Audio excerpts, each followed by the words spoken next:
Welcome to Vega's World. It's time to party, and I'm your most excellent host, JC Vega. And joining me today, alongside the Captain Aranova. Now, am I your co-host, or we don't know yet? It's a revolving door. Yeah, I we're feel. just because it's Vega's World. It's just a revolving door of people inside my orbit. This is the second pilot, right? Official second pilot. I wasn't gonna mention that, but No, you got to. You got to mention that. It's good stuff. We had a trial run where I did Power Rangers, and I had Aaron here along with Kate and Green, and we were learning. It was a learning experience. We were learning. But we're gonna keep trying until we get this right now. And yeah, the practice makes perfect. And today's episode, we are going to be discussing spoiler review or discussion, Deadpool and Wolverine. So what do you think is like the official time where like you're able to spoil a show, like a movie or a show or something?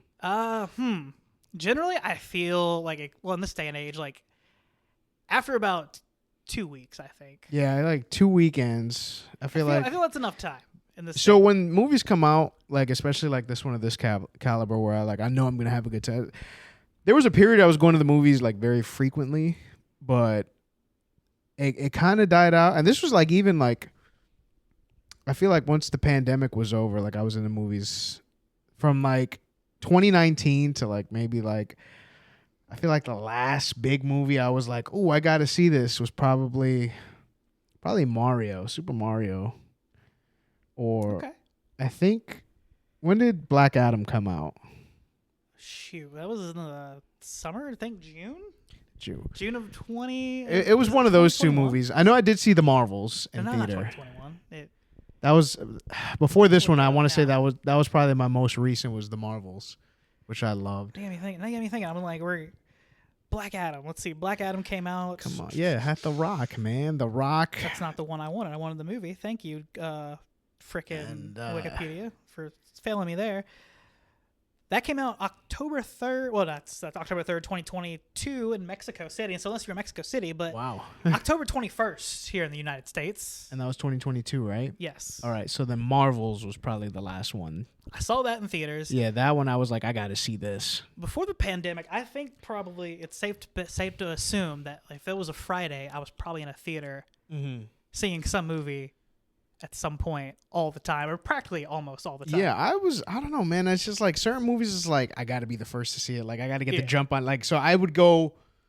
So, tip out there to anybody listening. Thursdays is when they have before years ago, they used to have like the midnight showings of like really blockbuster movies that were dropping. But now I guess I want to say like, maybe after the Dark Knight Rises incident. Yeah. I think then they started going back to Thursday, and they'll have like 2 or 3 showings. I worked that evening too when that movie came out. I worked in the movie theaters for a number of years. That was 2012. Yeah, because it was like that summer you had Avengers, you had Spider-Man, Amazing Spider-Man, Dark Knight Rises. And then Dark Knight Rises. You had the heavyweights of like superhero movies in one summer. That was a surreal weekend too. I remember because like I worked that Thursday night. It was opening night, and so like the movie started showing at like midnight. Yeah. And the night before that, we actually my theater we binge watched the whole trilogy. Yeah. So I was already tired. We watched that movie, and like we were kind of slow-ish so shockingly, but they were like, hey, yeah, your shifts, you're kind of done. We're kind of in a slow period, so go home. So I went home, fell asleep, woke up the next morning, and my dad was like, there was a shooting at the movie theater. Oh. So I thought it was at my place of work, and I'm freaking out. And he's like, it's in Aurora. I'm like, oh, okay, well, that's still crazy. Yeah, it's like things you don't. I don't know what it is with the world where like the things the most safest places are kind of like they were the most dangerous places at the time. Like it was also surreal too, like working because like that Friday night or that Thursday night, packed, overflowing with people. Like people were turning people away. The next 3 nights was like dead. Yeah, pretty much. It was kind of like really slow. So we're like, it was scary, and I think that's when they were like, all right, let's move these midnight releases or these early releases back. Let's do the Thursday before. I feel like that probably has something to do with it too. Plus, I think studios were really realizing, wait a minute, if we release this movie like at 7 o'clock Central we'll make more money and get more box office revenue. Probably. Too. But like those, but I feel like that also probably precipitated that in a sense. I get what you're saying though. I'm following it, but yeah, spoilers as far as movies. Yeah, like 2 weeks tops. TV show, like I feel like you got like a week. You got. That's I'll count generous. weekends. It depends on what time, what day that. For TV shows with like streaming and on demand now, like I feel like you have like 3 days. Twitter's like you got 5 seconds. Yeah, even Facebook now. So I remember the Marvels. So I saw that because I think I was out of town, and then I came back in, and I was like, man, I really need to see this movie like as soon as I get back. And I remember I was just like, all right, hopefully everybody respects the no spoiler gimmick. But Grandma's out here spoiling. it wasn't even like my friends list. So the algorithm is set up to like push negativity. Yeah. So if this gets a negative reaction or some kind of like, I guess on Facebook, negative reactions are the most common reactions. That's where you get your numbers is negativity. So the suggested post or the, like, I don't follow these pages. Like, why do I see them? Right. And it was the fucking post. Do I curse? No, can I? Fine. Go ahead. Oh, yeah. We'll bleep that. That's my one. We'll edit it in post. Because now I'm thinking about it. It's like, now it's got me mad because I saw Beast right before, and it was like this page from Mexico, and I'm like, what are the odds? I didn't even say anything Marvel's related. Like, and then I was at the theater. I was like, I was hoping it was like, this is a rib. Like, hopefully they just made some cheap graphic or whatever, or some AI. Well, this is probably like before the height of AI. It was around, sure, but it was around, but AI got perfected. It's Ultron. It's perfecting itself. Like, it's getting better and better. And you got your surprise, and here's Beast, and I'm like, oh no. I just deleted the app off my phone, and I'm like watching Marvels, and I'm enjoying it. And then here comes the post credit, and here comes Beast. And I'm like, damn it. I'm still excited, but oh man, you ruined it for me. Yeah, they ruined it for me, man. I was pretty upset. But yeah, Deadpool and Wolverine. Before we get into the actual movie itself, let's dive a little bit back, or pull it back a little bit. Around Deadpool 2, there were rumblings that Disney was going to buy up Fox. Yeah. So everyone was already giddy. They're like, oh, hey, the X-Men, Fantastic Four, Deadpool, they're all going to be in the MCU now. We can finally get proper X-Men and whatnot. And I remember they were, for Deadpool 2, they did release Once Upon a Deadpool. Yeah. Because I'm pretty sure that was like their trial run of like, all right, let's see how Deadpool works in a PG-13 setting. Yeah, I remember. And I also remember when they were talking about that, it's like, how is Deadpool 3 going to work out then? Because are they going to is Kevin Feige and the Marvel Studios going to let Deadpool be Deadpool? Yeah. And like super nerf it, like, right? Are we gonna get PG-13? Like, recast Deadpool, and we're gonna just make this like, all right? So could they have done it? I believe so, absolutely, because I think. Oh, is it PG-13? Yeah, I think you can nerf Deadpool a lot, but I think Ryan Reynolds' Deadpool movies were like so like edgy and like so muddy like that. Like, if they were to nerf it, people would like. I feel like there would have been some pushback from the diehards for people who really loved that the first two. Absolutely, yeah. But yeah, surprisingly, Kevin Feige. But then again, I think Kevin Feige and them, again, Disney too. The mouse saw the numbers and was like, we'll play ball. It was like the first two were some of the highest grossing rated R films of all time. Yeah. And especially this one too. Like it's crossed $1 billion by now. By the time this recording, probably even more. Yeah. And it's the top 3. This one, the Deadpool and Wolverine, is in the top 3 of rated R releases. Yeah. Besides Joker and Passion of the Christ. Oh yeah, what great company to be. and I think, out of top 3 and 2 of them are comic book characters, I think that's fascinating. Especially one of them being Marvel Jesus and being there with Jesus Christ himself. Yeah, that's Mel Gibson, right? I remember that. That was like a really big deal back then. I'd never seen the whole movie because I just heard it was like too much. I saw it as a kid during in religion class. Oh, look at that! So they had a class that taught. That's pretty cool. Yeah, I went to a Catholic school, so okay. around that same why didn't I think of that? I'm old now. Right, I went to the Catholic school, and Easter's rolling around, which they're like, we're about to end school, but Easter, hey, let's watch Passion of the Christ. So we sat there for like a whole week watching. How old were you? What grade is this? I think I had been like 9, 10. Oh, okay. So you're grizzled by that, but like and high schoolers, yeah, they're just the idea. They're like we're like a class before. They're like all these violent movies and TV shows desensitizing you. Hey, let's watch our Lord and Savior get beaten. Oh man, that's graphically. I couldn't watch it, man. I just remember the South Park episode, and I remember Cartman cringing watching it. I was like, I can't watch this movie. Like I saw the one clip of him getting whipped somewhere, and I was just like, I can't do this. Like, dude, yeah, no, like like in the whip getting caught in his eye or whatever. Yeah, I couldn't. That was too. It was gnarly. That's too much, man. I mean, I don't know any. I'm not like diehard religion. I respect a lot of religions, so I don't know, how Christians or Catholics or whatever the case may be, how they perceive the movie. Just me, I think it was just a little too much of a gruesome tone for a religious movie. I feel like, I don't know. Yeah, I mean, they went for it, but yeah, they were like, all right, what's the edge here? And then look, and now top 3 rated R movies. Deadpool, Joker.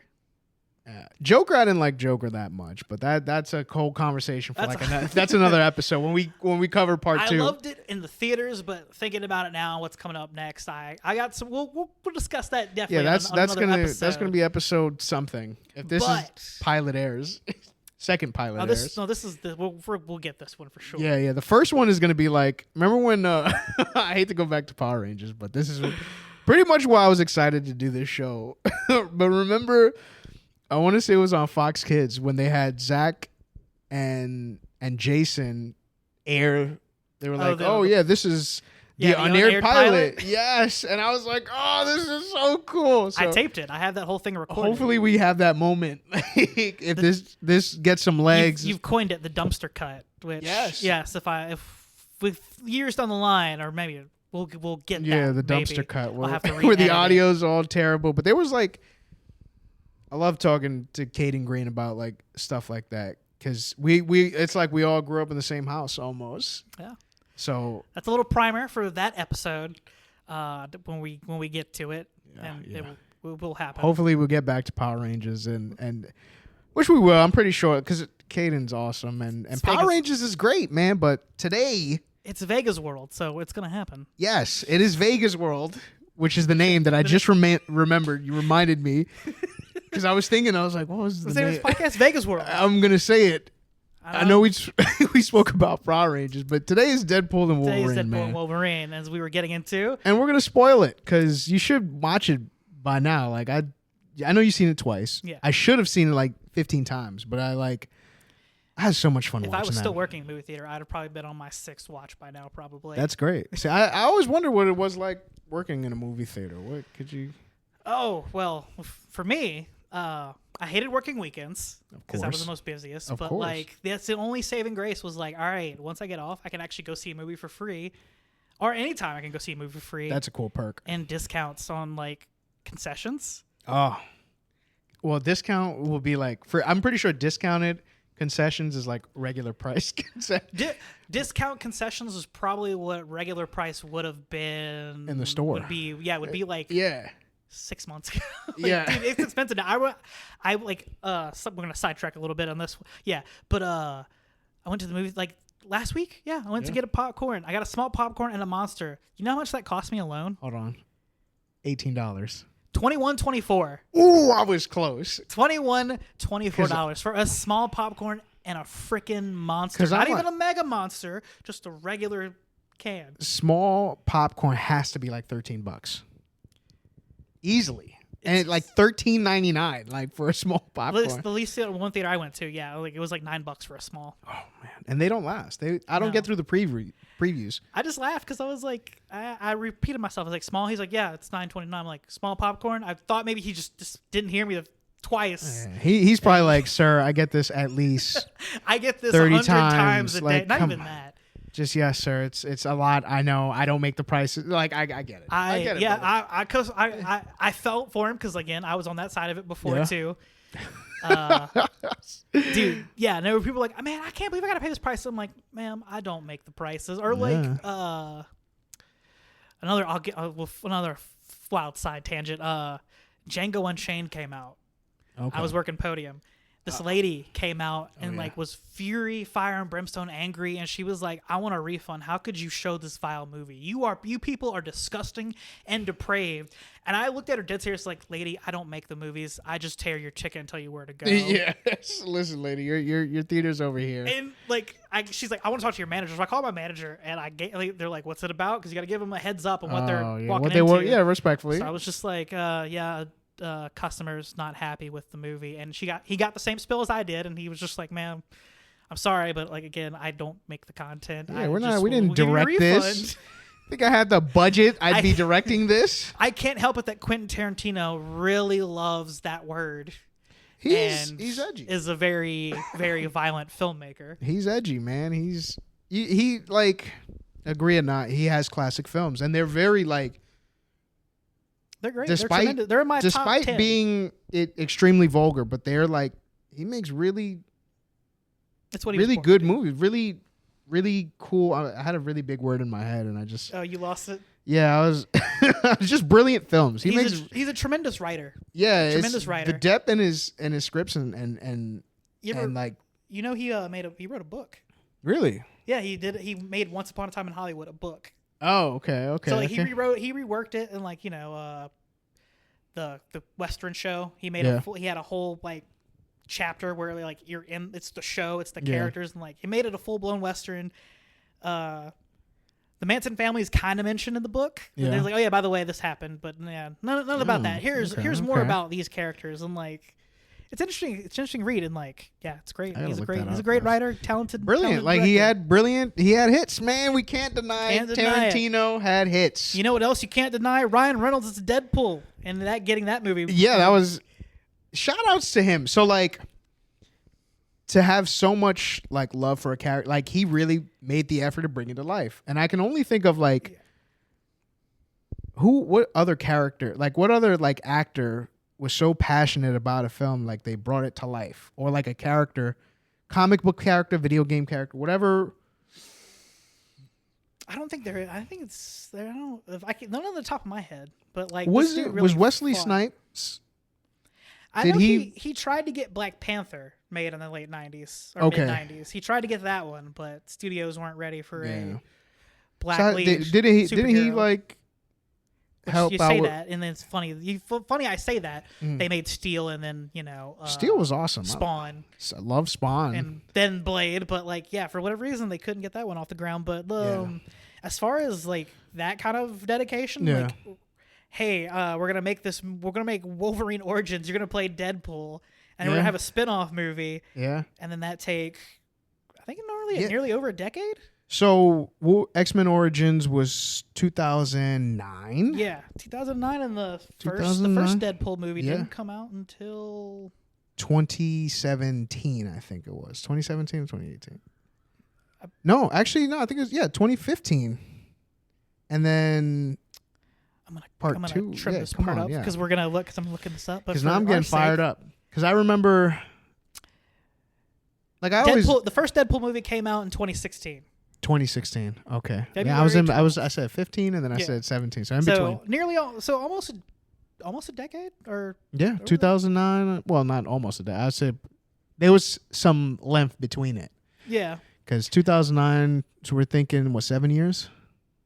Yeah. So he spent quite a bit of time. Yeah. They were like, it can't be an easy process. They didn't know if they were going to make the movie, and then like test footage leaked. Yeah, the test footage. As I put quotations on this podcast because I remember dropping on YouTube, and it was the bridge scene when he falls off the bridge and beats up everybody in the car, which is a scene that we'll come back to in Deadpool versus Wolverine.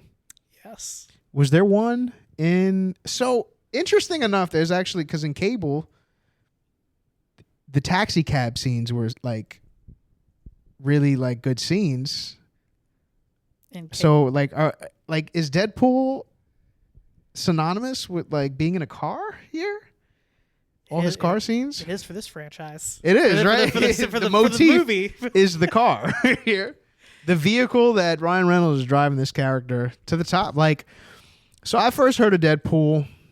Let's go with that. Let's backtrack and see. So I knew of Deadpool, but I wasn't a comic reader. I was poor. I didn't have that love for Deadpool, and I'm sure like a lot of people who I'm sure there's diehard Deadpool fans, but for me, I think I was more infatuated with the character in Marvel Alliance because that was like the first time I heard him talk. Yeah. And I remember like the side missions in Marvel Alliance where you have like each individual hero, you get like the solo story, and he had like this outrageous like origin story, like making fun of every other Marvel character, like just combining it. And I'm like, oh, okay. Also, he teleported. I thought that was pretty cool. 2 swords, teleported. I'm like, oh, okay. Is this like a Nightcrawler type clone? Because Nightcrawler had like the 2 swords and he would teleport. But I just thought like, oh man, this is like really cool. I remembered him in the X-Men cartoons, but like briefly. Like he was just like, I think it was like, what was his name? Morph? Yeah. Changed into him for like 2 seconds. I'm like, all right, that's the only Deadpool you get. But the Marvel Alliance was pretty much like the first time I like fell in love with the character. My first encounter with him is reading comics in high school, and like knowing of the character, and like he really didn't get popular until like late 2000s. Yeah.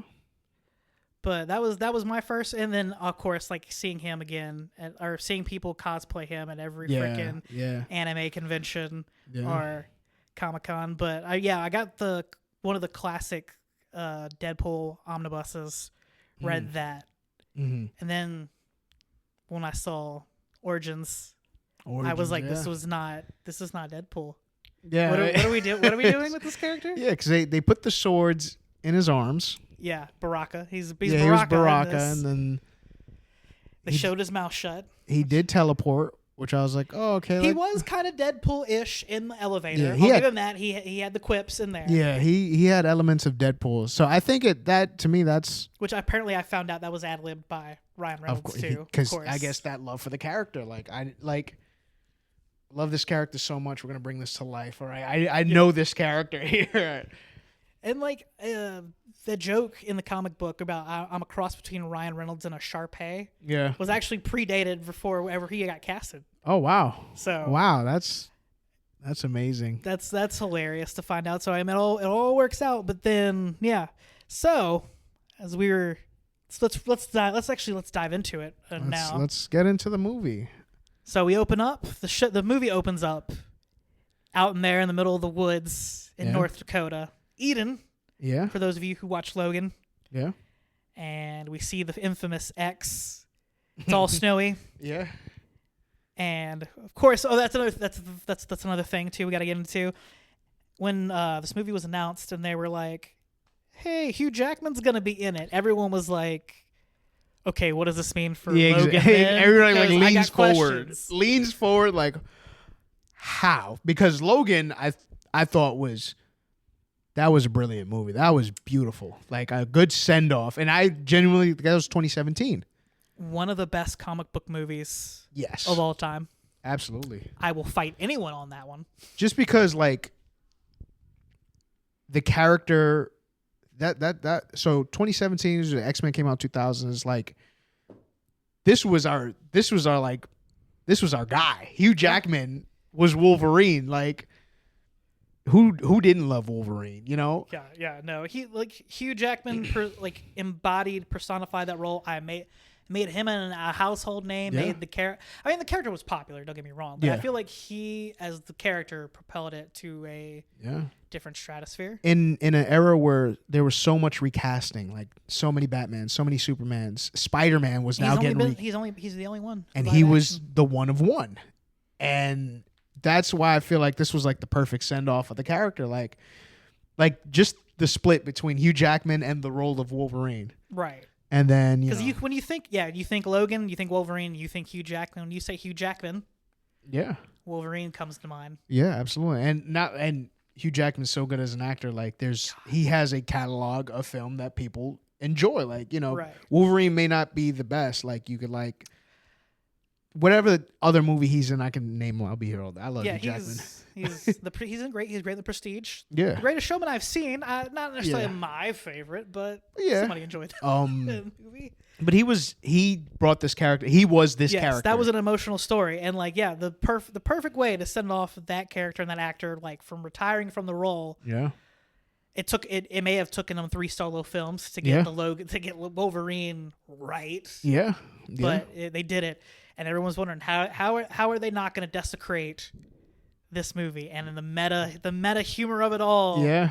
Defile this grave. Wilson is exhuming the grave because it's like, I get it. His logic, we can't die. He's a healing factor. Yeah. Nope. So technically, we didn't bring him back. It's a different character. It's a variant, if you will, a variant of Wolverine. That was hilarious. I remember I died laughing when it first started. Yeah. Some people were like, "Oh my god!" I heard somebody go, "Oh, that's messed up." Yeah. I mean, in the back of my mind, I'm thinking it, but it's like, "Oh, this is fantastic." Because he's speaking to the audience. Like he's like, there's that fourth wall gone because it's this blurred blend between Wade Wilson and Ryan Reynolds. Like this is real life now. We're talking like what perfect way to transcend this like real life scenario on film. Right. I think that's a great opening. It answered the question, hey, we're going to respect the ending of Logan, but also we're still bringing him back. We got to bring him back, and we got to poke fun at the fact that he's dead. And it wouldn't be Deadpool if he didn't. This Logan is dead. The grave. Just defile the grave. We dug it back up. I love how too, like again, as a trilogy, like we start off in the middle of the story and then we backtrack. Yeah. In my head canon, though, I feel like it was Ryan Reynolds actually in the suit doing the dance. Yeah. I feel like he actually did. I would hope. Take 6 months to learn that choreography. Yeah. I know it probably wasn't, but it's hilarious to think about him sitting at home being like, all right, steps, and doing the steps. Because, and here's a common thing, I think in the first Deadpool was salt and pepper. Yeah. Shoop. And what was the second? The second one. The second one have a music cue like that. I feel like it is. I don't know why I'm drawing a blur right now. I'm sure there is. No, actually, no, we don't. We opened that movie on him on a barrel and blowing himself up. I gotta go back and watch that. Yeah, that's what it was, because it's like he's in his apartment. But yeah, no, this one, like we had Shoop playing. He did Shoop and like just call my name, whatever that song is in the radio playing like that. You know, where like the credits we got NSYNC. My only pet peeve though is they didn't do the joke about, hey, directed by some asshole, starring this jerk. Okay, they didn't do that. They actually did the whole Kevin Feige producer, which I'm probably sure Kevin Feige was like, hey, you can do your shtick. However, you got to let them know that this is yeah, because I guess it's under that umbrella. The MCU. Yeah. This was, man, the MCU became the juggernaut here. They became the revolutionary force in comic book movies. So. Got to let them know that you're part of this universe now. So we're gonna do our regular opening credits for this one. You can do the dance and which is respectful. Kill people with adamantium bones. Absolutely, it's respectful, but like this is pivotal. Deadpool is in the MCU now. I was tickled by that, and then of course again we backtrack and we're back to 2018 when he side slides. Yeah. Goes through time and kills Ryan Reynolds before making Green Lantern. Kills himself or kills a variant of himself in Origins. Yeah. Does all that stuff, saves Vanessa. And he goes to meet he wants to meet Tony Stark to join the Avengers. Yeah. He wants to do good. How do you feel about that opening? About that scene with him and Happy Hogan? So going into this movie, I was like, man, I don't know what to expect, but I know whatever they throw out there, like references, Easter eggs, cameos, all that, I'm just going to automatically love it, because this is probably the better of like over 20 years now. Like we're 2024, so this is majority of my life now. These movies have been like synonymous with my life. Like this is a part of me. So it's like I knew from the previous movies that now under the Disney banner, there's no limit now. Yeah. You know, there's just going to be this endless slew of characters and Easter eggs. So I was like, and then off rip, you got Happy Hogan. As a character moment, do you think it's do you think it was meta for him to be like, I want to matter, I want to be an Avenger? Because I feel like a lot of people might have been like maybe a little meta joke at the crowd itself. Maybe I'm reading in too deep to it. Well, is the people being like, hey, this character won't matter until he's in the MCU. No, I think now that you're under that banner, you have to attack it early on, and I think they did. That was the right call. Let's get this out the way now, and let's tickle all your little fancies and all your little dreams. I did love how condescending Happy Hogan was. He's like, I started out here, and he posts himself high, and he's like, you got to find your lane, and he's like lowering the bar, like, this is where you are. So. Yeah, it's just like the restart of, okay, this is the MCU, and this is how this character. We're not gonna just bring him to the top. We're gonna knock everything out, break everything down, and then build this new character. I love the Easter eggs too. The shield from from Iron Man 2 for Captain America, where he holds up the little beam he like, puts under it. Yeah, where he creates the new element. That and the picture of the fake picture of Tony Stark and Peter Parker for the whatever the fake internship was to make it look believable. But I like how they covered his face though. Yeah, Tom Hiddleston, because apparently you have to pay Sony. If he's in there. So that's why they had the Iron Man mask covering that picture. I thought that was funny. But that scene was funny. He's like, is the man in I want to be an Avenger? And then, like, of course. Would it be Spider-Man? Because Spider-Man technically, everybody forgot him. A character. He's the everybody character. He's Peter Parker. But, like. You know, the way that series finished. Technically, that counts, though. That counts as intellectual property of Sony Pictures. So. Yeah. So I thought that was funny. It'd be like, we can't really show him, but this is that picture. Yeah. And to think, all right, so like from Far From Home is like, okay, that technically would be the first movie that's breaking those barriers of like the multiverse. Yeah, of the multiverse. We're getting variants. And now here comes Deadpool, which I did like. Seeing I guess we'll backtrack or Forever backtrack. The next episode or the next scene would have explained that part where like I like how though they tie the whole I'm gonna like slide through time and like fix things or like doing all that shtick kind of leans into the whole variance and the TVA. And like, hey, we've been watching you. But what a way to tie that in. That's fat. That's like at the end of 2017, like at the end of Deadpool and Cable or Deadpool 2, you just I like how you rewrote the name or you because it's like Deadpool and Cable. It's very similar. It's very similar. Like you have the this comic book series, Deadpool and Cable. So Deadpool, and then now we have Deadpool and Wolverine, like where it's very similar. Like these bad buddy cop movies, the funny guy and then the serious guy, and how it ends off, with time, and now. In the years to come, how time in this universe has been explored with these multiverses and Loki and all this, and now we're piggybacking off of that, how that ended into here, and now it worked perfectly. Absolutely. They probably didn't know at the time when they made that movie that they were going to be in the MCU, but hey, with the way this merger worked out, But so Deadpool after that is obviously rejected, and he gets dejected. Vanessa leaves him, or. He breaks up with her. I don't know. They make it kind of murky, but like he's no longer with her, which I remember in anticipation for this movie, everyone was kind of upset. They're like, wait a minute, we spent a whole movie with her dead. He's trying to bring her back to life. And they break up. What are we doing? And funny enough, one of the writers is Zeb Wells, I think his name is. He's a comic book writer who's apparently infamous in the comic book space for cucking his characters. So they were like, wait a minute, this guy's a writer. They're doing the same thing. Yeah. But he's working at a CarMax. Well, they don't call it a Drive Max. He's working minimum wage, trying to sell cars and wearing a toupee. The car dealer. Look at that. He's dejected, and no longer superheroing until he gets the call. They're like, we're bringing you in the MCU. I love that fourth wall break. Yeah. When he was like, "Suck it, Fox." Yeah. Breaks the camera, takes the mic. Which is like, oh man, like Fox.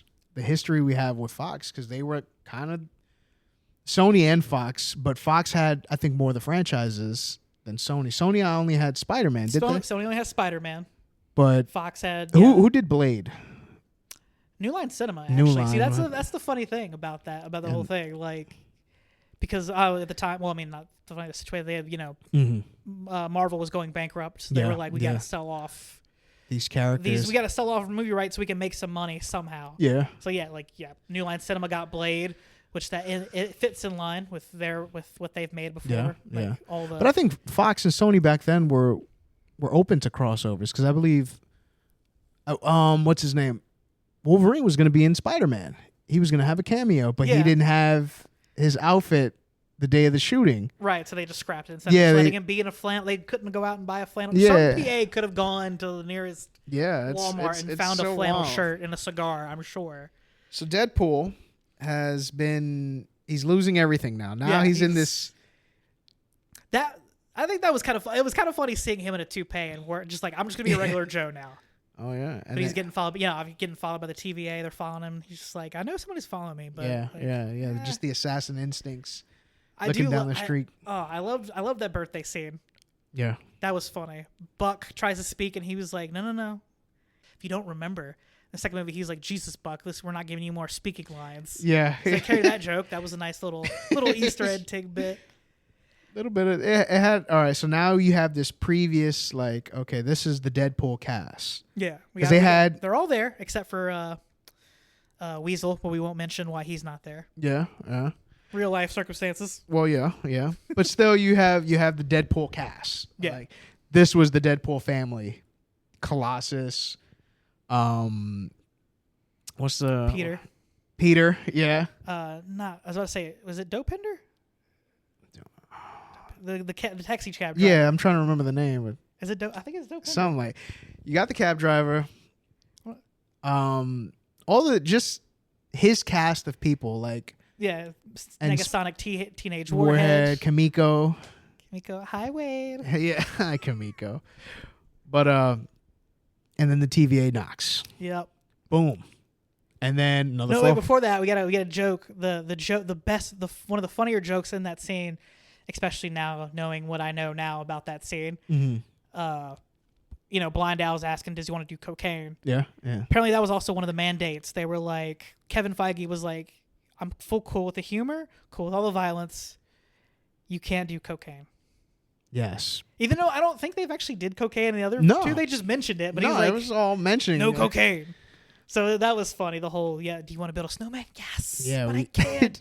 Just the list of terms that are like banned. Yes. Go through the whole list. That was a DX moment. That was the DX State of the Union. So they flipped that. Yeah. Made that a joke. That was great. That was awesome. TVA knocks, fourth wall. Well, it is loaded with fourth wall breaks. Yeah, we went through the standards and practices, and now, actually, it continues on because now he's talking about pegging and kissing. Pegging's not. Disney's not familiar with pegging, and he looks at the camera. He's like, "But I am." So that was funny. Yeah, a little baton. They're gonna prune him. Yeah. And then of course he gets summoned to the. The TVA. Is it just the headquarters? Is it just the TVA? Yeah. Just the TVA. Let him know that he's been chosen. Yeah. To enter the sacred timeline, which again, I love that we're gonna. Yeah, this is a whole movie's a fourth wall break, but the meta-ness of you're finally here after everyone's like, God, it would be so great if he's in this if he's in the MCU. And what a way to. This whole movie to me is like such a love letter to Fox and a good send off from Fox. Like, I kind of believe that Fantastic Four remake was purposely done bad so we can get to this moment right here. You think is an inside job, huh? I think it was Russo to WCW. Destroy it from within, I think Josh Trank would feel differently, but Josh, you did great in Chronicle. So if you're Chronicle was awesome. You did great. I'm on your side, friend. I saw that Fantastic Four movie and I was just like, man, I can't wait to never see this again. Not that it was bad, it just wasn't the Fantastic Four to me. It was a good sci-fi movie. I liked the body horror aspect of it at the beginning, which apparently was part of his initial vision. Yeah. There was just no color. There was no. It was so studio so meddling, bland. but yeah, we get the joke, or he's like, I'm Marvel Jesus. I'm Yeah. gonna save it. Of course, again, Marvel's in a lull period. Yeah. And here we are. And then they're like, oh yeah, so but your universe is gonna die now.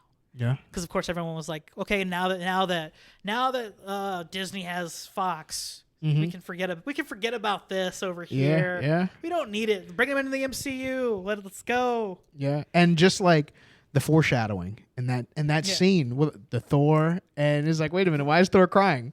What's happening to me right here? And it's just like, who's to know in Secret Wars, like what's gonna happen? And then we also prop up again the best movie of the X-Men franchise, Logan, and they're like, yeah, hey, the reason your timeline's dying is because this guy, this guy died.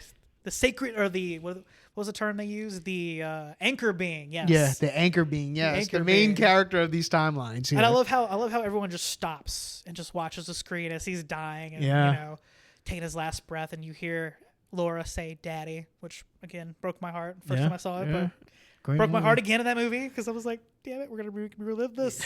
Man, when Professor X died, I was like, man, that one was the one that hit me in that movie. They all hit me, but like something about that ending, just seeing him, and of course that was foreshadowed too in the Wolverine. Yeah, the Wolverine. I see you dying, pull of blood, holding your heart in your hand. Yeah, so it's just like, oh, we full circle. And another great movie. He had good movies, man. I know people, since the growth of the comic book movie franchise, like everybody becomes opinionated of like the films. Yeah, that's pretty much started up to get to this point right here. So, and once again, this is why I love this movie so much, because it's like we get to revisit a little bit of all of that. Yes. In this film, that I feel like it ended with Logan. Logan, what a way to piggyback off Logan and Deadpool 2. Right.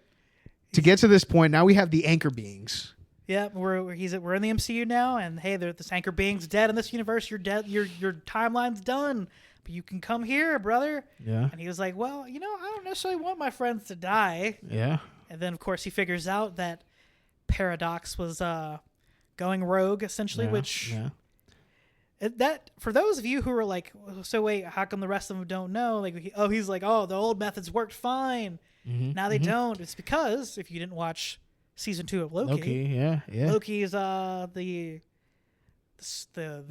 god of stories technically. Yeah, now, god of time now, right? He's the center of the timeline now. Now he controls he controls the branches. So of course that's why they're under a new regime, but they didn't tell everybody the story of why. Yeah. They're under new regime, because I think everyone's still under the impression that the Time Lords exist. Or did Could be, yeah. That? Well, I don't necessarily remember. I'm hazy on my Loki. Well, Loki. So from 1 to 2, we learned that. Remember, because at the end of season 1, Kang is the statues in the TVA. Yeah, he remains. But in the beginning of season 2, we know that that's a different time in the TVA. So he's in the distant past, bouncing back and forth from the future and the past of the TVA. Right. So fast forward, watch Loki. It's such a amazing, great show. Amazing show, amazing setting, just an amazing theme. But now he is the master of time.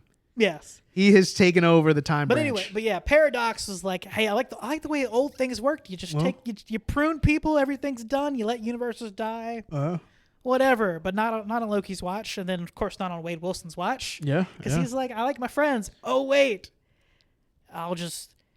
this guy's dead. Yeah. Why don't I just find another one? And exactly. We got that scene. The montage. Yeah, what a way to just drop every Wolverine. Like every variant of Wolverine you loved growing up is in this scene. One of the first cameos that, actually, if we're gonna recast, you know what? I'm gonna say it right here. I wouldn't mind Henry Cavill as the MCU. I didn't see that one coming. I was surprised too. You know who was I expecting in like the slew of cameos? Daniel Radcliffe. As a Wolverine? Because there was that period. There was, all right, so the ones I distinctly remember were Tom Hardy. Daniel Radcliffe. As potential casting of Wolverine, yeah. For an MCU movie? Yeah, so when that when the whole character transitioned to the MCU, everybody, Yeah. Everybody in the Everyone's gonna rumor get mills. recast. Daniel Radcliffe was one. Tom Hardy, and this is back probably. Oh, man, this is early on. And when the news broke that When the news Fox was broke getting bought. after Logan, Yeah. know, and then when it's come now, the characters come to the MCU, X-Men's coming to the MCU. Everybody's like, okay, who's going to be Wolverine? That's the main. That's the guy. That's your world champ right there. 2 fan castings that I heard, not for Wolverine, but 2 fan castings that I thought were really interesting that got popped around a lot. Which, on one hand, I kind of want to see. On the other hand, now I'm disappointed because one of these guys is already cast in another Marvel movie. But I mean, we can have multiple castings all the time. We've done this Come before. on, right? If you watch But this anyway, movie, it'll say one of the two fan castings I heard was people wanted Denzel Washington as Magneto. Yes. And Charles Xavier would be Giancarlo Esposito. Yes. I would have loved that. Could you? And that's fascinating. There was a TikToker who did a Denzel Washington impression as Magneto. I think that's a strong So that would have been an interesting dynamic to see. And of course, because everyone was like, okay, like the Holocaust. If he was a survivor, he'd be 80 now. So like, how can we modernize it? Okay, civil rights. Absolutely. There's ways. There's enough U.S. history here or world history. I would have actually, hey, let's have Denzel be a bad guy again, Training Day style, but be. That would have been strong storytelling. That'd have been interesting, but it would have gone from spectacle to character development. Now we got to see what's the story they're telling here. The Calvarium, as he's also credited in the credits. That's amazing. He was humongous, that was man. It was. I didn't see that coming. He was bigger. He's bigger than Hugh Jackman's ever been as Wolverine. Like Hugh Jackman's actually been like more. He's muscular, but he's more of a lean. Yeah, lean muscular. Yeah. Wow. And shredded too.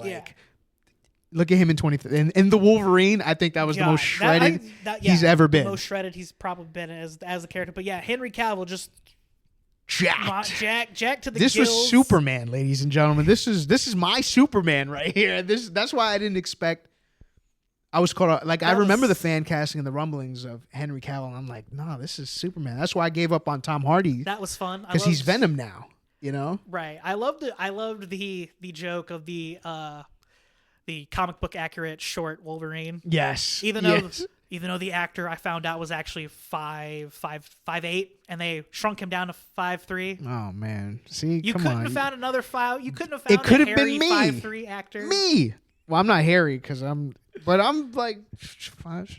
Yeah, 5'6". I'm pretty short, but I could have done it. Still, that was funny. That were great. Caught me off guard. I'm like, that was the first one. Yeah. The short one, and I was like, it was just such a.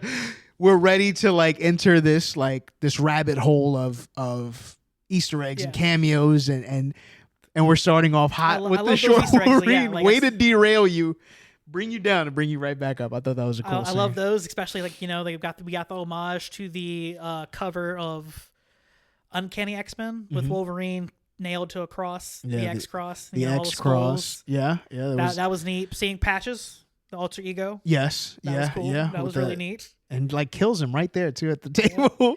There was X-Men. There was Apocalypse, right? Age of Apocalypse. Wolverine missing the hand. Yeah. That was pretty dope. That was pretty dope. That was awesome. 80s style with that hair too. That was great. Man, what about that? I love they actually did tease the legit Old Man Logan though. Yeah. That was cool. He was on the porch right there. Right. They had the orange and yellow Wolverine with Hulk versus Wolverine, right? Yeah, brown and yellow suit. Yes, why I say Wolverine. Orange? Yeah, brown and yellow. Sorry, That's fine. It's fine. I'm thinking of X-Men Evolution. Yes, orange. That I love that show. It was fantastic. I love it. And you get the silhouette of Hulk, which again, yeah, he's allowed to be. The copyrights on that is just hilarious because it's with Universal, I think, right? Yeah.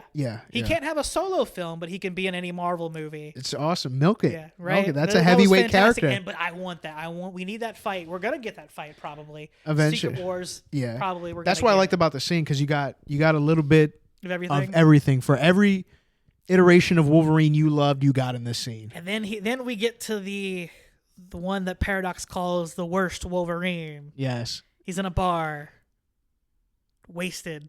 Yeah. Just like I'm pretty sure that's the same bartender too from the first X-Men movie. Yeah, that's how Wolverine debuted. I didn't even think it was in the bar. He was the fighter. Yeah, he's in the pit or the cage. The cage pit. He was a pit fighter for money, and I just remember that first, like, he punches the guy's fist, and like, oh, that was just the clanking of the metal. Listen, when I was a kid, that like face melted off because it was like, this is it. The time is now. We have Wolverine in live action now. That was funny. We also get a little funny callback to the what Deadpool calls the whiskey dick of the claws. Yeah, from Logan when he tries to get the claws out. And they're like, kind of not coming. Oh yeah. That was great. Whiskey dick of the claws. God, yeah. And then of course he brings them back to TVA. He's like, all right, I found them, got them. And they're like, yeah, no, this ain't gonna work. Yeah. You can't just replace an anchor being. They're dead, and it's gonna mess up the timeline. Plus this guy. Yeah, ineffectual. Yeah, we can't do anything. You can't do anything with Which him. they were like really vague on the story of like how he was, like how he was the worst X-Men, like what he did. I mean, sorry, the worst Wolverine and what he did to the X-Men. Like they were like really vague about that. And he's just like lets them die. Yeah. What was the reason? Like I feel like it wasn't like. Not that we needed it because the movie was so awesome. Yeah, we'll get to that a little later on in the review. But I mean the tease of like, hey, yeah, what did he do that's so horrible that he's the worst one of them all? Now we're invested. I mean, again, Logan's not necessarily a nice guy to begin with, but yeah, it's like to just like what the worst one, and of course they get dropped down to the void. The void, where it all goes down. Which I think, we came out with. We got first introduced to the Void and Loki. Yeah, when he first got prawned. Yep, pruned and then found all the prawns. I think that's District 9. You're thinking? You think? Okay, have you been watching District 9 lately? No, that's a show now. No, I mean the movie. I remember the movie. That was you watching that? You fucking prawns. Yeah, I don't know why I decided to try to do. Close enough. It works. South African accent, but that sounded like Conor McGregor or a parody of Conor McGregor. Yeah, some kind of Irish. So pruning, when he first got pruned in Loki season 1, which is a great episode. Everything that's not around anymore goes to. Yeah. Just pretty much the warehouse of all Marvel castaways and gimmicks. And we got our first fight between Wolverine and Logan. What do you think of that fight? What was I didn't expect them to fight at all. I expect just Wolverine to I thought it was going to be one-sided, but I thought, like Wade says, the people have been waiting for this for years. Let's give it to them, and we got a lot of it, I loved it. It was awesome. It's what it needed to be for this place and time. It's even awesome. It was even cool how when he got rid of the bullets. When Logan got rid of the bullets from him, he used one and kind of smoked it like a cigar. Because if you notice in this movie, he doesn't smoke. No, he doesn't drink too. He drank the rubbing alcohol. Well, he drank. He drank, but like, you don't get this. We don't get the cigar chomping from Hugh. No, not from Hugh. I mean, Calverine was smoking, but Hugh did not smoke a cigar, so that was kind of neat. Yeah, get rid of the bullet and let's fucking go. Yeah, that was a fun fight. That was awesome. Fun primer, and then we meet now Sabretooth. The door's open to the Fox characters, the Fox cast with the forgotten ones. We get Sabretooth, Toad, Ray Park, baby, that was my guy. Who? Ray Park. Oh yeah. He was Toad. He was Toad. With his cut. Apparently, he was supposed to do puns. That's for anyone who didn't know, the whole random scene where Storm is like, what happens when a toad gets struck by lightning? The same thing happens to anything else who gets struck by lightning. Yeah. Apparently, Ray Park was supposed to have like dad jokes or why they cut? What a toad like. I don't think he really talks that whole movie. He doesn't talk at all. But he was so cool to me. But that was my favorite in the first X-Men. But fast forward, these characters. Because there's two Sabretooths technically in the Wolverine or in the X-Men and the Fox universe. But we get the original. The original one. Fun fact. Yeah. Kevin Nash was supposed to be that Sabretooth. Really? Yeah, but he comes back in Punisher. Another thing, if you watch the Fox castaways in the scene here, in the Void, like the old X-Men characters, there's a guy in a red and white shirt, and I got a feeling that was supposed to be Kevin Nash's character in the Punisher. That's the Russian, yeah. It's supposed to be the Russian. Right? It's just not Kevin Nash. I don't know. I don't know why they didn't get him. I mean, I guess maybe because he's too old, or I don't know. I mean, he's still jacked. He's right. Kevin Nash. He could dye his hair, but like. But and with CGI, I mean, you could just do it. There's really no excuses now. Not like the Russian did anything, but was he there though at the beginning though when we first meet? So when they get to Ant-Man's head. No, before that, when we first get into the void and like they meet the villains, they realize there's other guys down here. Yeah. That group. Yeah. I know it was Toad. Pyro was the main guy. But I'm talking about when we first there, not when we get to no. When he gets to Ant-Man's head, that's where that guy is. But when we first get there to the void, who are those guys? Was it just those two? Let's see. I want to say one of the what is it? The Marduk's? Wasn't one? Because it was Sabretooth. We had Toad. There was some other guy. There was one more. Those are really like the three main. The two in that moment, the two ones that matter, and then of course because you had X2, and then you had the first two X-Men villains, and then we get introduced to Chris Evans. Yes, who everyone, of course, Deadpool thinks it's good old Cap. How amazing was this scene, ladies and gentlemen? How cool was it to have? And Chris Evans, I think he was like the first. He played two superheroes. He played Johnny Storm. Two major roles in Marvel movies.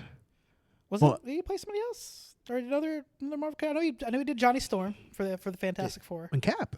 Yeah, these are two main guys. And of course, in comic books in general, he played Casey Jones in 2007. Yeah, for TMNT, which I didn't realize until years later. But now you have Chris Evans, who's this heavyweight. Yeah. Freaking superstar in the MCU on screen here again after Endgame. I love that bait and switch. I loved it. Yeah, I was like, oh shit, Captain America, Wolverine, and I'm thinking back to the World War II references. How is he going to interact with Deadpool? And then here comes the swerve ski right here. I love that. He was like, first Deadpool hears him cursing. He's like, all right, that's a little strange. And then he's about to say it. Avengers, flame on. I'm sorry, what? Yes. And this is against Pyro. Yeah. So, and then Pyro, because Pyro could just took his flame right there and just fell, which I thought it was to his death right there. And that was hysterical. I was like, he's gonna die, but then he just falls and was, But like that scene right there shows like, okay, hilarious. This is the Foxverse here. We're definitely milking these variants. Yeah, because that's the best part of the movie. Like this is all your lovable. Yeah, I love it. I love it. The movie characters you grew up with, and I'm not just comic book guys. These are the guys in the film where you were kids. Right. You saw them in the theaters and like, because when you're a kid, you just love everything. Right. This is like, I remember the feeling I got when I first saw Spider-Man and Fantastic Four and stuff like that on the big screen. So like, here's this return of all these characters, Right. And then I loved it. And then of course, when they get to the Ant-Man's head. Base, Ant-Man's head. That how morbid is that? Like their whole entire headquarters. Yes. Is in the remains of Giant Man. Not even Ant-Man. Giant Man. Yeah. Yeah. Yep. That's right. And we're of course where we meet our villain for the movie, Cassandra Nova. I'm about to say it's Cassandra Cain. It's a wholly different universe, right? Cassandra Nova, no relationship to Aaron Nova. No. I'm not that cool. You're not an X-Men? You're not Charles's other sibling? I might be the distant cousin. Of course, that's where we meet the rest of them, Zool, the Russian, Juggernaut, who's supposed to be Vinnie Jones, but Vinnie Jones was not coming back for a cameo appearance. Yeah, we got the Juggernaut from X-Men X3 United. Yeah. Which of course again was not Vinnie Jones, but that'd have been fun. No. I don't know. What else are you doing, Vinny? Come on. What else are you doing? Is he still in payday? The bag, brother. You got to get the bag. You got to get the main event money. That's why I was shocked. Like Kevin Nash wasn't there. I was like, I figured you would Nash would be in this part, but I don't know what the terms were or how they went about it. But I know that white and red striped shirt. I instantly thought of the character from Punisher. There's Juggernaut, Lady Deathstrike. Love her. Azul. We get Toad. Yes, that's right. Azul was there, man, from First Class. First Class, and then never seen again except in like pictures of death. God, First Class was a great movie. That was a really good X-Men movie. What a way to reboot. reboot. I do love how, like, you know, Cassandra Nova is already a crazy character to begin with. Her whole backstory of, like, how, like, in the comics, Charles Xavier, like, identifies that she's evil and tries to kill her in the womb. Yeah, that whole panel. I've seen the panel and it's crazy. Yeah, just like what do we do? What are we doing here? Comic books was mad. What was his other? Well, Juggernaut was his half brother, right? Or no, it's his actual brother, right? He's got so many siblings at this point. I feel like everyone. What was the one from X2? Because I feel like that kid was related to him too. Was there a kid in X2 that he had? Yeah, that Stryker has in captivity that also uses Cerebro. I don't remember. You don't remember? He had like two different colored eyes. I've only seen X2. I'm gonna be honest. You're gonna think I'm crazy. I've only seen X2 twice. Man, it was darker than the first X-Men movie, but I'm gonna have to go back and watch all these. Right, of course, but yeah, like, you know, all these fun little nods to the past. Yeah, like, oh, look at all these, and I don't want to say they were like B character, but like the lower villains, right? Lower villains, and then we have Cassandra Nova, who's a completely new character in the world of MCU. Although, even the X-Men universe. This is the first time we're bringing her to life here in this movie, and what better way than the Void? Yes, of course. Yeah, if you're gonna be exhumed from the womb for being a threat, and then just thrown into the void, you got to think there's a universe where she gets out of the womb and grows up, and here she is now. I'm here to wreak havoc on you, Charles. And she did this like so Johnny Storm. I wasn't expecting that. That was like, oh, because I know they're all, but Wade Wilson explains it. Right. He's like, well, there goes, he was killing the budget. It's expensive to have these guys on screen, and a guy like Chris Evans, who was the main event guy in the whole Avengers franchise here. Right, like, that I didn't expect them to go as detailed with that death too as they did. Of course, the benefits of rated R. It's graphic as hell. Rip the skin. It was completely off. It was wild. I loved it. And then, of course, after that, we meet Nice Pool. Nice Pool, yes. And Dog Pool, ugliest dog. Won world's ugliest dog or Britain's ugliest dog award. They won some award where they were ugly dog. This famous ugly dog is so ugly it's cute. It doesn't make sense. Really unique characters, but Nice Pool, long hair. That was funny. Showed his face like completely different from Deadpool that you see in the movie. Even funnier in that role. Technically, that's not Ryan Reynolds playing Nice Pool. What? That's Gordon Reynolds. And it's just like CGI. His kayfabe brother, because there was a movie he was doing. He's promoting, and he got interviewed by his brother, and his brother's this long-haired doofus named Gordon Reynolds. Yeah. So nice. That's a meta on meta humor of Ryan Reynolds having a twin brother named Gordon. Yeah. Gordon Reynolds. So Gordon Reynolds is playing Nice Pool. Nice Pool. That whole thing was hysterical. Just being very Canadian too. Sorry about that. Sorry. And then just I can break the fourth wall too, and he just like looks in. God. The proposal. That's hysterical. just great innuendos here. I knew it the minute he peeped the guns and was like, "Can I have those?" He's like, "No, you can't. You can't have the dog." He's like, I knew something mess up was gonna happen, but it was great. It was hilarious. Yeah. And of course, he drives a Ford Odyssey. The famous Ford Odyssey. We're going right back to the car scenes here. Right, bringing it full circle from a taxi cab to the... From the test footage to the taxi cab, and now here, this Honda Odyssey, the famous Honda Odyssey, that is for some reason in the void.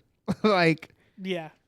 The void is just filled with all these random things. All these random things. So the Honda Odyssey deal here, I think, sparked a very unique fight scene. That was... amazing. I think that was one of the best fights. I think that because it was just so different. It wasn't like open hand combat. Yeah, no, close quarters. We're gonna fight in the Honda Odyssey. And what was funny about this scene is like I like the lead up of the lead up to that though. The big rant from from Wolverine being like, you are a worthless piece of shit. Yeah, essentially. yeah. You're not going to save the world. You couldn't even join you couldn't even join the X-Men, and they'll take anybody. Yeah. That was hysterical. And like that whole God, the way that was performed, the Hugh Jackman acted that, the venom in his eyes, the intensity, the articulation, the intensity that of was that. that was he brought that character to life. He rendered Deadpool speechless. Yeah. Speechless. And just the closing line is just like God's greatest joke is you can't die. God, the way you're gonna die alone, but you can't die. So that's the joke is on us. My favorite part of that whole rant too was like, you couldn't even save a relationship with a goddamn stripper. The way he says it, and then just like the oh my God, that was a masterclass. If there's a moment for a masterclass in acting, that's right there. That was awesome. Because that whole moment, because it's like, whoa, like it felt like your dad yelling at you, like your disappointed father. That's how Ryan Reynolds played it. It seemed like, and I think that scene right there is what separated. Cut him to the core. And I think because by that point, I feel like people were like, I would know, because I know I was comparing it to I'm seeing a lot of similarities from Deadpool and Cable. Yeah. But here is just like that. It's step up a notch. Yeah, it was like, this is turned all the way up, and that scene separated it for me. And then like, because Cable dealt with Deadpool's bullshit. He mentions that you're annoying, but like freaking Wolverine, who's also quippy himself. In his Cable was composed. Way. Wolverine was like edgy, I can't stand you. I'm gonna let you know it. And you felt the hatred, and all mounting to the fact because he in that moment. Well, of course, before that, Ryan Reynolds, Deadpool was like, "Hey, if you help me, they'll fix your world." Yeah. So I need your help. That hope. And then, of course, when in that moment when you use the words "if they can fix it." Yeah, because he doesn't even know. That leads into later on when we find out really what happened. Because of course, in that car ride, he's teasing him. He's like, "So, why are you wearing yellow? I mean, who lets you wear?" Yeah, you shouldn't fight crime. Your friends don't let friends fight crime, looking like they're playing for the Los Angeles Rams. yes. That was the breaking point. That was great, and of course it's great because they heal, they can't die, so they're just gonna fight until they can't. And they fought all night, until the next day, and that was great. They fought until they passed out, until somebody else found them. Yeah, and of course we go to the secret hideout of the others. Yes, the others, and this truthfully might have been my favorite scene in the whole movie. I will say that, that's. One of the people, the cameos, surprised the hell out of me. Which one? Blade. Really? Wesley Snipes surprised the hell again because the behind the scenes rumor that Wesley Snipes didn't get along with anybody, didn't really like Ryan Reynolds. Yeah. And he made the joke on that got recorded and put in the movies like, he doesn't like me, does he? And Jessica Biel being like, no. No, yeah. And they played that up, and it's like that's who I was surprised most to see. Yeah. I didn't expect to see Blade. So we got Jennifer Gardner, right? Jennifer Gardner, Elektra. Jennifer Gardner is Electro, which was early March. Now I feel like Daredevil and Electra. I forgot that was another Fox. That was another Fox property. Because she was in Daredevil and she had the sequel. Which the standalone film that piggybacked off Daredevil. I know they break fourth wall, obviously in this movie. My one pet peeve of that little fourth wall break was the joke of I'm so sorry about about Daredevil. Yeah. Hinting that he's dead, so I'm sorry for you. I'm not that upset because in real life Jennifer Garner and Ben Affleck are divorced. Oh, even better. So I didn't even know that. All right, I get we're breaking the fourth wall, but Elektra shouldn't be breaking the fourth wall. But what better movie to do it? I mean, what better way to do it? But at the same, but the nerd in me, the nerd in me is coming out right now and being like, well, actually, we shouldn't be doing this. Yeah, but it's come on. But it was funny. It's like, that's wrestling. True. It's Jennifer Gardner and Ben Affleck got married, and there was that line. Are we talking about the character? Are we talking about the real life relationships? I'm not that upset about him dying. Yeah, it's like we know Jennifer Gardner's doing tongue in cheek there. Yeah. Oh, and yeah. But I got my train of thought thrown off for a second. But yeah, and the other guy cameo, Yeah. Channing Tatum as Gambit. Who his Gambit never appeared in the Fox universe. He was slated to appear. I remember that they had the whole casting photo, the first class, and he was there. Yeah. In his Gambit T-shirt. Yeah. And then he never showed up. So Gambit, one of my favorite characters. Like in the cartoon, like I always say, like just the epitome of cool. Like he is so damn cool. One of my favorites in the X-Men universe. So I don't know if you know this, but in the original X-Men trilogy, Shane Helms, the Hurricane, was supposed to play Gambit. There was like, there was a whole lead up, but I think WWE were the ones who were like, no, he was supposed to play Gambit. And then a couple of years later, I think when they were doing like the reboot deal with First Class, and then here comes Channing Tatum on the rise, and he loved the character too. And me, from being from Louisiana and living close to the bayou, having family who lives in the bayou. Yeah, you don't have a Cajun accent. I don't have the Cajun accent, no, but I have family members who do. Yeah. And Channing Tatum is from Mississippi, an area I think he's close enough-ish to where he would have met some Cajun folk. Yeah. And I will say, as a person who's been around them, yeah, he nails the accent pretty well. See, all right, some people are like, "Oh, it's spot on." No, some words, some of the phrases he gets, like, yeah, I can. I close my eyes? I'm like, that is a Cajun man. Yeah, that is somebody straight from the bayou. But yeah, he does for someone in Hollywood who's never been around it, hasn't heard it. Pretty good, guy. Great, yeah. Pretty great. Yeah, great job on that one. Because I'm comparing it to the cartoon, and he had the exact. But the cartoon outfit. Well, even the cartoon didn't quite have the bayou. The Cajun accent's really hard. Really to pull off. Really, that's the only Cajun guy I feel like I know was Gambit. Was Gambit, and I can't think of another like a Cajun character. For those of you also out there in the world, New Orleans, they don't have that accent in New Orleans. That's more further the south. Louisiana, or more west-ish, more deep Louisiana. That's more west of New Orleans where that accent comes around. But Gambit, him doing the role, playing Gambit finally. Yeah, hilarious. It was great. How about the fourth wall breaking of that? Like towards, I know I'm gonna. I don't even know if I was. I don't even know if I was actually born. Maybe I was here. Yeah, maybe I was just born here, and it's just like.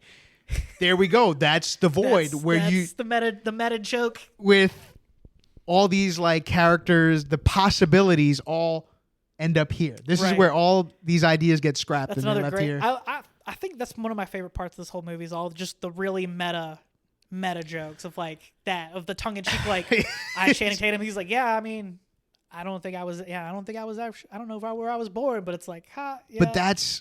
God, to me, like that was the Gambit I've always wanted. I feel like the costume, I love the homage to the early designs of the Gambit character. Yes. You know, I felt like it could have been a little bit more modernized, but no, I think I liked it as is.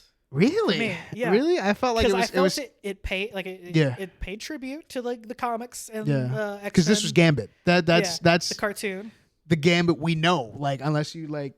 Read deep into the comics and stuff like that and see the other iterations of Gambit, but like that's like the most known look. I felt like it was too much like the cartoon and original comic design. You know, I liked Wesley Snipes' look in this movie. And then we have Blade with the grandfather of it all because he was like. He was the first Marvel movie that got big. Yeah, he kicked it. Oh, Howard the Duck, but nobody really. Well, now Howard the Duck is like this. We don't speak about how that first movie, but now the character is synonymous in the MCU. Now that it's there, you know. But Blade kicked all that off, which is interesting because like this whole movie is a love letter to Fox, the Fox universe. Yeah. But yeah, like Blade is a New Line Cinema. Yeah, production. I would say. All right, so it's like the Fox verse more so like. The early iterations of comic book characters in movies. Yes. Like this was like fair enough, before MCU came in with Iron Man and like took over the whole deal. But these were our characters. Right. But in that surprise of Wesley Snipes for me being in this movie. Yeah.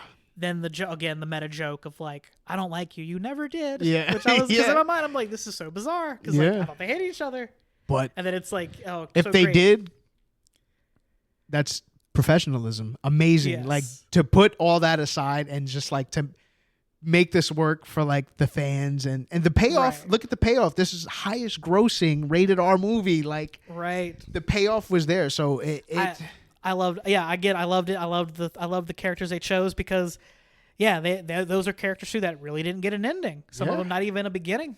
Yeah. Because again, Yeah, Channing Tatum Gambit. didn't get to play Gambit. Gambit. Elektra had the 2 movies, but And of course, sorry, go ahead. No. I was Elektra had the 2 movies, and then Gambit didn't even get off the ground. Yeah, Blade had 3. Yeah, one with Triple H. One with Triple H, the Trinity, with one of my favorite lines ever put to cinema in it, with Ryan Reynolds saying something, "You cock juggling thunder cunt." Yes, I used that insult so many times in my teenage years. I just thought about it right now. Ryan Reynolds was in Blade. Hannibal King, yes. Oh my God! Yes, how did that slip my mind? That didn't you didn't get that? Sir? I didn't think of You it so don't now. remember that? Yeah, no, for some reason, it didn't cross my mind. That's where my shock was with like, I'm shocked he's in this movie because I thought they didn't like each other because it was on that movie. Yeah, that they were like, I don't think he likes me. Yeah, no. Jessica Biel's like, no, he don't. Yeah, Jessica Biel, and they like come in and they had like the tag, hello, fuck you, like name tags,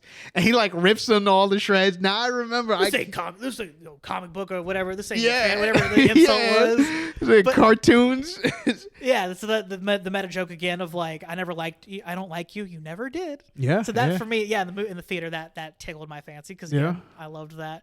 Yeah. And then in that scene, we get the arrival of X-23, Laura, a grown-up Laura. Yeah. So, all right, let me backtrack a little bit. Let me get your opinion on this. So, we know in the beginning of the movie, or towards the beginning when he pulls that Logan from his timeline, it's like, hey, we got him. Yeah. And they chose Deadpool to be the one to come out of his universe alive before they destroy it. Yeah. And then they sent them there because they wouldn't go along with, whatever, or they would put up a fight. Yeah, yeah. Do you think that Paradox approached them all and pruned them? Could be. That's a fascinating theory right there. That was my thought of like, okay, when they explained it like, oh, they knew we'd be the ones to put up a fight. So it's thinking about it in terms of the story, it's like, all right, well, what did Laura do to like get sent to the void? Yeah.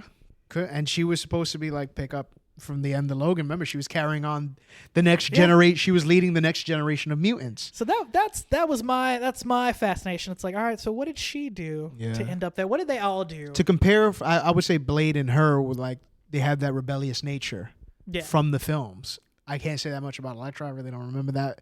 I remember watching the movie. I never seen it. I remember watching it, but I just remember the one weapon when the teenage girl had like the chain and like these ninjas were jumping in the house. Like I don't remember the story of the movie. I know they brought her back to life because she dies in Daredevil. They brought her back to life. They trained her as an assassin or something like that. Even though I think she trained in the Daredevil movie because she was. I would have to go back and watch those. Right. It'll be tough. Continuities. Yeah, it'll be tough. No one tough. cares about continuity in these movies. Fox would know because they put up their own timeline so much. Here we are now, the return. But I think, to your theory here, maybe because of that rebellious nature that was seen in previous movies, You think Paradox was like, I'm gonna offer it to maybe one of them? Yeah. You think he just went down the line and then finally found Deadpool? Was like, Deadpool will surely go along with this. This is the similarities. Amoral. Exactly, the similarities of that rebellious nature. Like Deadpool, and what does he do? He rebels against Paradox and finds himself in the void with Wolverine. Trying to save his universe. All their selfish means. Right. And of course, Wolverine's like, you're not gonna do it. Mm-hmm. He got Johnny killed. Like, you guys are all gonna die. Like, just forget about it. Let's just waste away here. Yeah. So the other guys, great cast.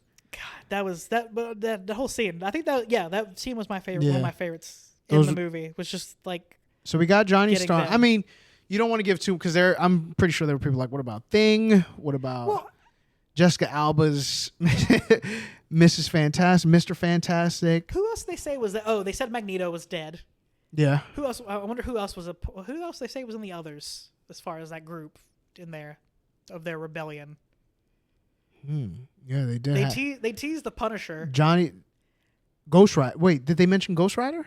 No, I don't think Ghost Rider got a mention. No, Ghost Rider didn't get a mention. Nicolas Cage. But I know they mentioned the Punisher, and they're like, which one? There was like 5 of them. Which 3. Dolph Lundgren, Thomas Jane. Yeah, and then Warzone. The other Marvel adjacent Punisher movie.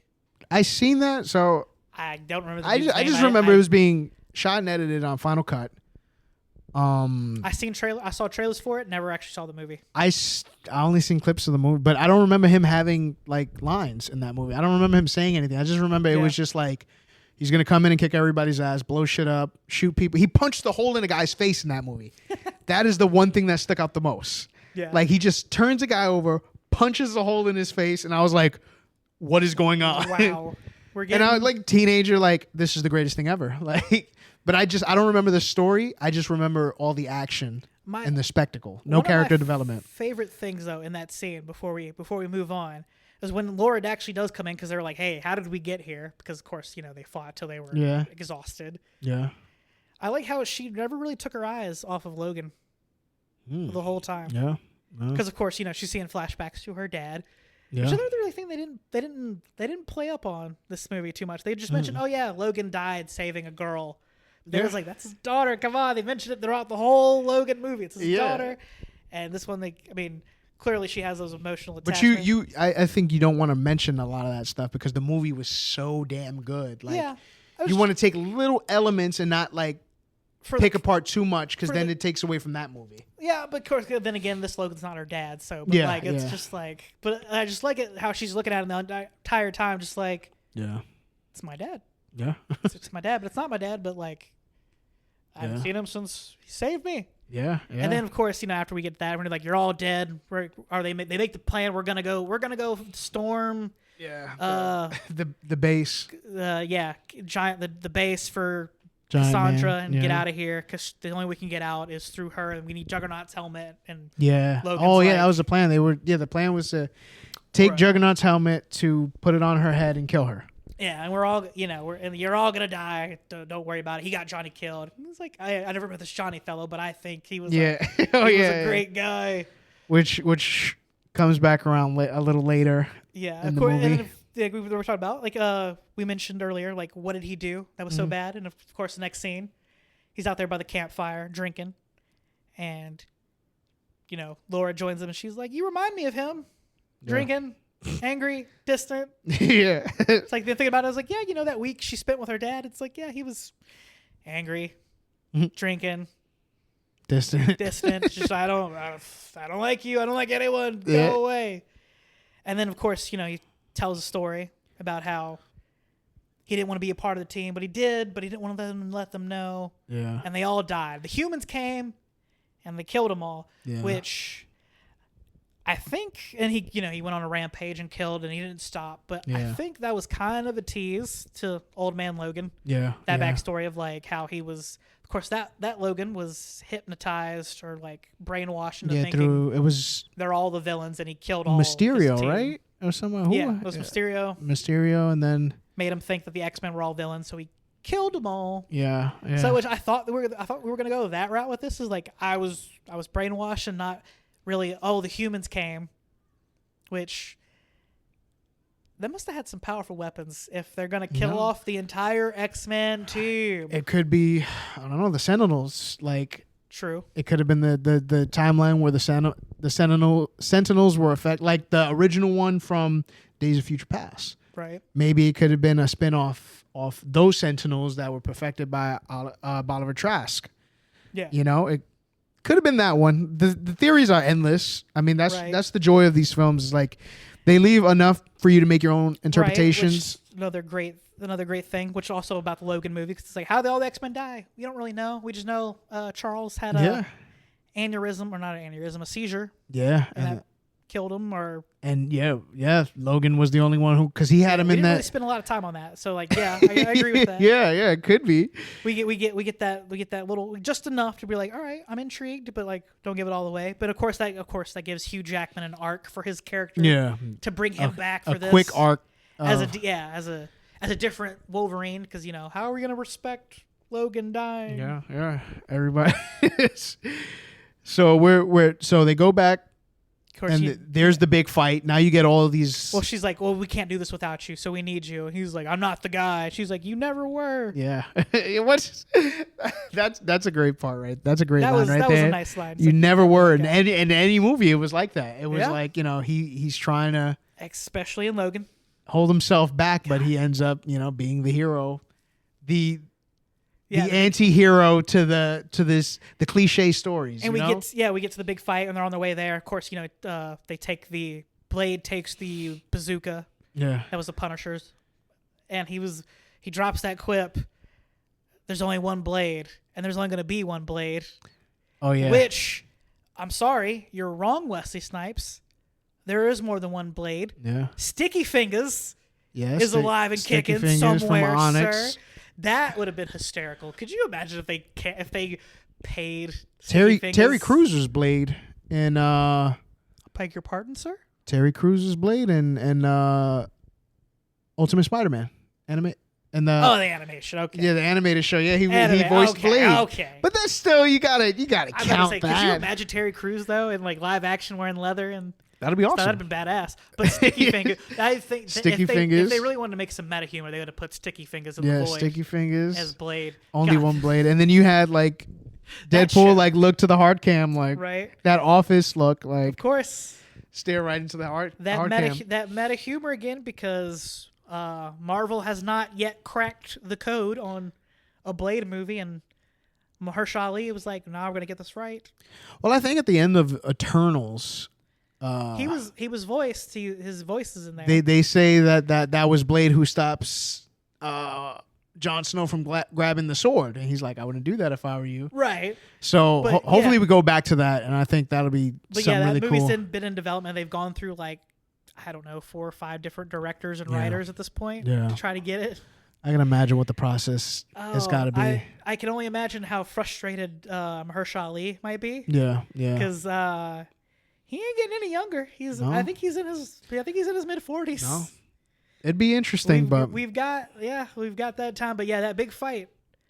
He might end up in the void like Channing Tatum. You never know. Channing Tatum. Well, I'm gonna make a name for myself. Yeah, I can't do a Cajun accent. I'm sorry. Which is that I gotta say most famous line in the movie because the most meme worthy line in the movie because everybody ran with that. Yes, God. Which was. I saw it a day after already on TikTok. The day after it came out already on TikTok. Which is, here's a big and I felt like there was some realism to that line because it's like, okay, I'm about to show everybody real life Gambit in action right now. Right. And he delivered. He delivered. He was really good.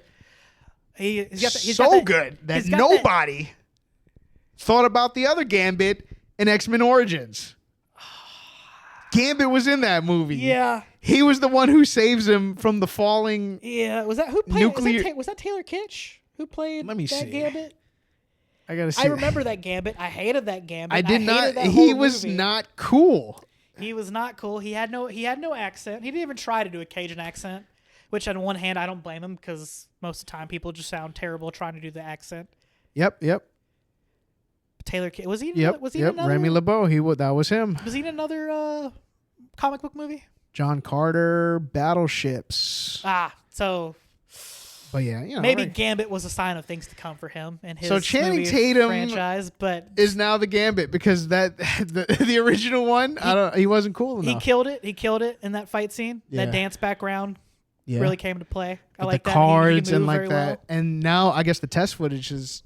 Or not the test footage, the behind the scenes of him. Behind the scenes of him training. Yeah, I was like, this is awesome. Like, that was like the first time in a long time. Like, I felt like I got to sit back and watch like the special features here. Yeah, like I got to see the behind the scenes stuff. You know what? If they're gonna bring the X-Men in the MCU, just bring him. Let him stay on. Let him stay on. Be the variant. Well, they're in the MCU as of Well, the end of Marvels. I mean, technically, we saw Beast. Oh, but we haven't necessarily got the MCUs just yet. Yes, technically, so, I feel like once Secret Wars, I'm gonna get really nerdy here because in the comic book, Secret Wars kind of like reboots the timeline. Yeah, I feel like once we get one through that movie, we're gonna streamline all the other timelines are gonna be, not necessarily gone, but like, all right, we've taken care, we've done that saga. Yeah. Then we're gonna get our true MCU 616 X-Men. Yeah. And I want Channing which is Tatum it started with Miss Marvel. So remember at the end of her TV show, you even got the X-Men. It's like, come on, man. But now mutants have been debuted in through that. But I think series. When we get the MCU 616 X-Men, I want Channing Tatum to be absolutely, because it's Gambit. It's one of the coolest characters. Like, come on. One of my favorite moments in that movie too, or that fight scene in particular, is actually seeing Wesley Snipes throwing those kicks like he did. Yeah. Because like he's a trained martial artist. Yeah. And he's 60, I think, or about to be 60. Yeah. He's up there on the older side, but this is like, come on. But like seeing him throw that kick, that side kick, and like I've seen him in Demolition Man and all those other action movies back in the 90s. He still got it. Good for him, sir. Good for him. He's awesome character. I loved we're the Easter eggs. I loved the fact we didn't get Laura in a suit. We got her in a t-shirt.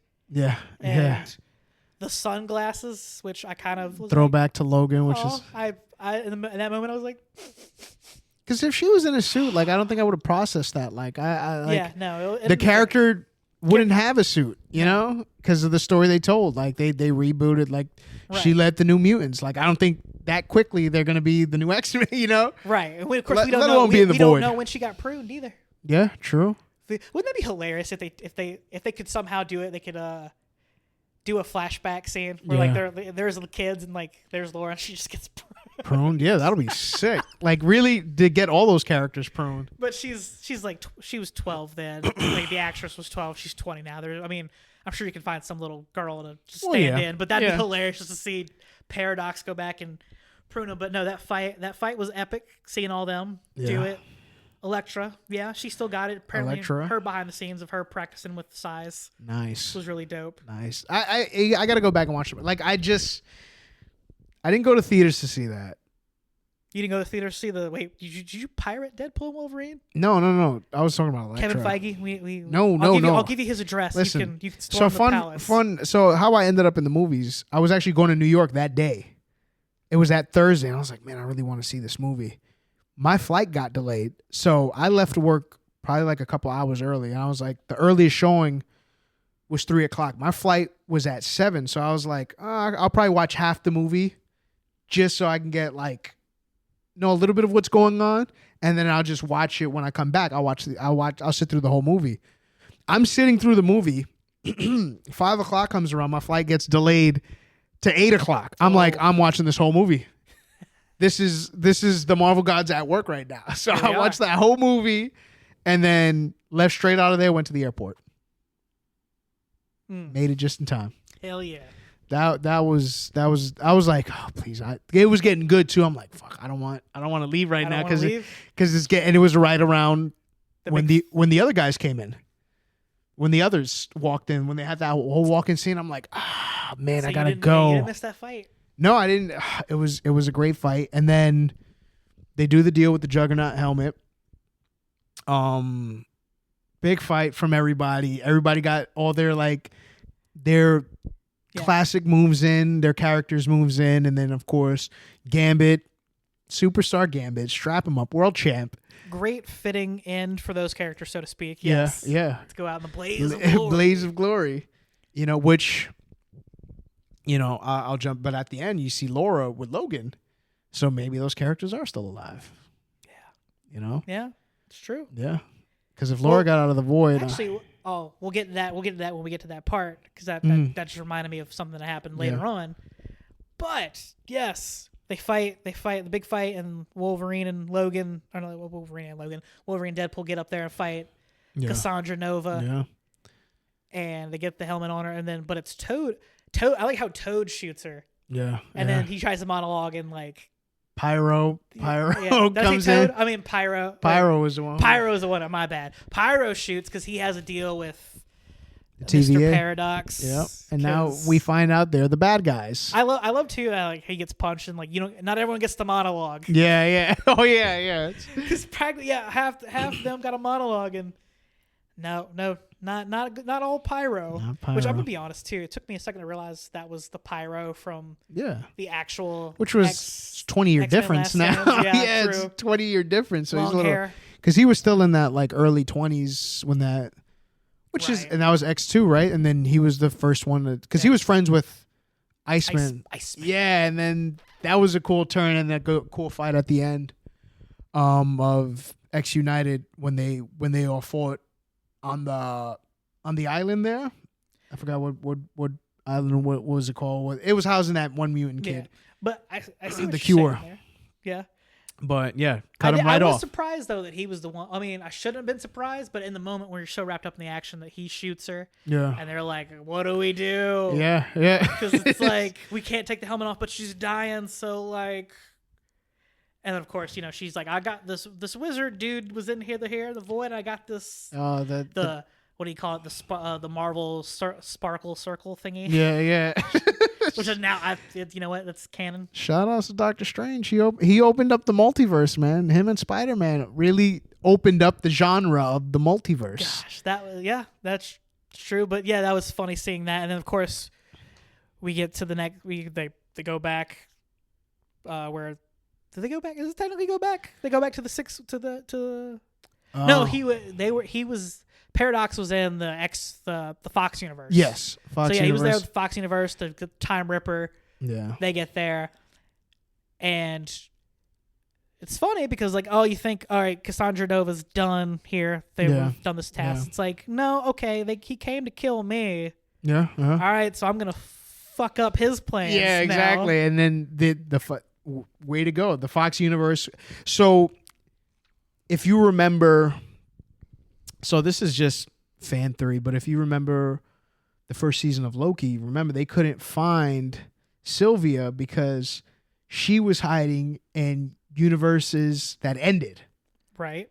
So I guess they couldn't find Paradox's machine because the Fox universe was coming to an end. Right. With this movie. So I thought that was like a little hint at a little bit of Loki and the Fox universe right there. Because you can't track them with universes coming to an end. Right. So I thought that, I don't know if it's true or not, if Kevin Feige wants to confirm my theory here, but that's just, right.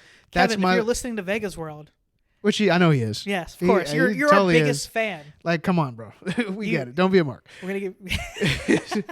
But I think that was like a little playback to Loki with hiding in universes that's about to end, and the Foxverse came to an end right there. I did love. Then of course this scene we're gearing up for the best because they were teased earlier by Nicepool. Yeah. You don't want to run into the Deadpool core. Yeah. And Paradox was like, "Whoa, we need a distraction because they got out of the void." Yeah. And here comes all the other Deadpool. Yes. Deadpools across the universe. We got Cowboy Deadpool, which Cowboy was played Deadpool by Matthew McConaughey. Yep. Just like, which is funny because I think of like Brad Pitt playing the Invisible Guy and was that the first Deadpool? That was Deadpool 2. Deadpool 2? Yeah, so the X-Force. Yes. Yeah, he was for that one split second, and then he was like, "Oh, come on!" And it was Brad Pitt the whole time. So do you know who else was in that movie? Who? As a cameo? Who? Matt Damon. Matt Damon? He was the redneck on the back of the truck when Cable shows up. I gotta go back and watch that. I didn't know that. He was him. It was a faraway shot, but yeah, like he's I know Matt Damon talking about toilet paper. Matt Damon was in. I remember his cameo in Thor. Yeah, but yeah, he's in Deadpool too. I gotta go back and watch that. That's pretty sick. And Matthew McConaughey is Cowboy Rant. It's just Cowboy. Star-studded actor, heavyweight. Like why? Dude from Firefly. God, I'm a big fan of his, and I'm blanking on his name. What's his name? Help me out here. Firefly? Yeah, he's everybody wants him to play Nathan Drake. God, what is his name? I am drawing a blank. Nathan Drake. what is that actor? Nathan Fillion. Jesus Christ. Okay, There we go. all right, Nathan Fillion was played Deadpool. Okay. And then we had Lady Deadpool, which Lady is Deadpool, like which is Blake Lively. nice. And Ryan then, Reynolds' wife. And his It's a family affair because his kid Pool is played by his oldest daughter. Baby Pool is played by his nice. baby, his 2-year-old. Okay. I didn't know. See, I think that's fascinating how close Ryan Reynolds is with this film franchise, that he brings his whole family in it. Nepotism is alive and well. Absolutely. Keep it alive. In the Reynolds household, because you get a cameo. Everybody gets a cameo. Oh, man. God, that whole fight was amazing. Oh, that was funny. I think the twist in that, like, first of all, this is like main event moment. Yes. Wolverine puts on the head gimmick. Oh my God! The classic Wolverine headgear, and we have the white eyes Wolverine. I was curious how that was going to look in live action. Yeah, I really was. I mean, if anybody could pull it off, Marvel can. Oh yeah, absolutely. And back to you. I know you love these lines, like these meta lines, where he says, "Oh, you look great in that." It's almost like you felt like you looked stupid wearing it at first, which goes back to the first X-Men movies, because he didn't have the headpiece on. Right. They he didn't only even have the suit. They didn't even have. They put him in leather. Yeah. Put him in leather because the Matrix came out like a year before, and that's really popular. So why don't we put our guys in leather? Yeah. Could have been blue, like a dark blue leather. Like right. I think First Class Costumes got it right. Like, yeah, because it wasn't like cheesy looking. It was like, oh, these are real like air suits. Yeah. Like flight suits that they had with the yellow, and I was like, oh, this is cool. But I figured that would be a line you like, because it goes back to. He's like, oh, were you saving the best stuff for the main event? Like, here we go. Like that, and then, like just. And they whip ass. Cool. God, that's it.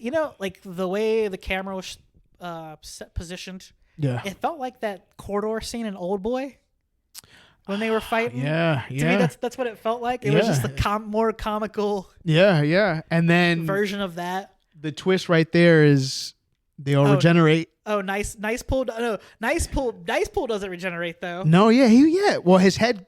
So no, he doesn't. Yeah, he doesn't. Going back to X-Men Origins, I think that was if they have a healing factor, the only way to kill them is to cut their head off. Yeah. Which I think. But they like Dice Pull doesn't have regenerating power. That's why he kept getting shot. Oh, He's like, yes, yeah. Because he was like, how fast do you regenerate? Like, do you heal? He's like, heal? Yeah. I'm thinking. Sorry, cause I know his head blows up. Right. Yeah. You're gonna be okay. You're gonna make it. And then bang. I didn't love how like Logan puts out the dog to get them to stop shooting. Yeah. That was funny.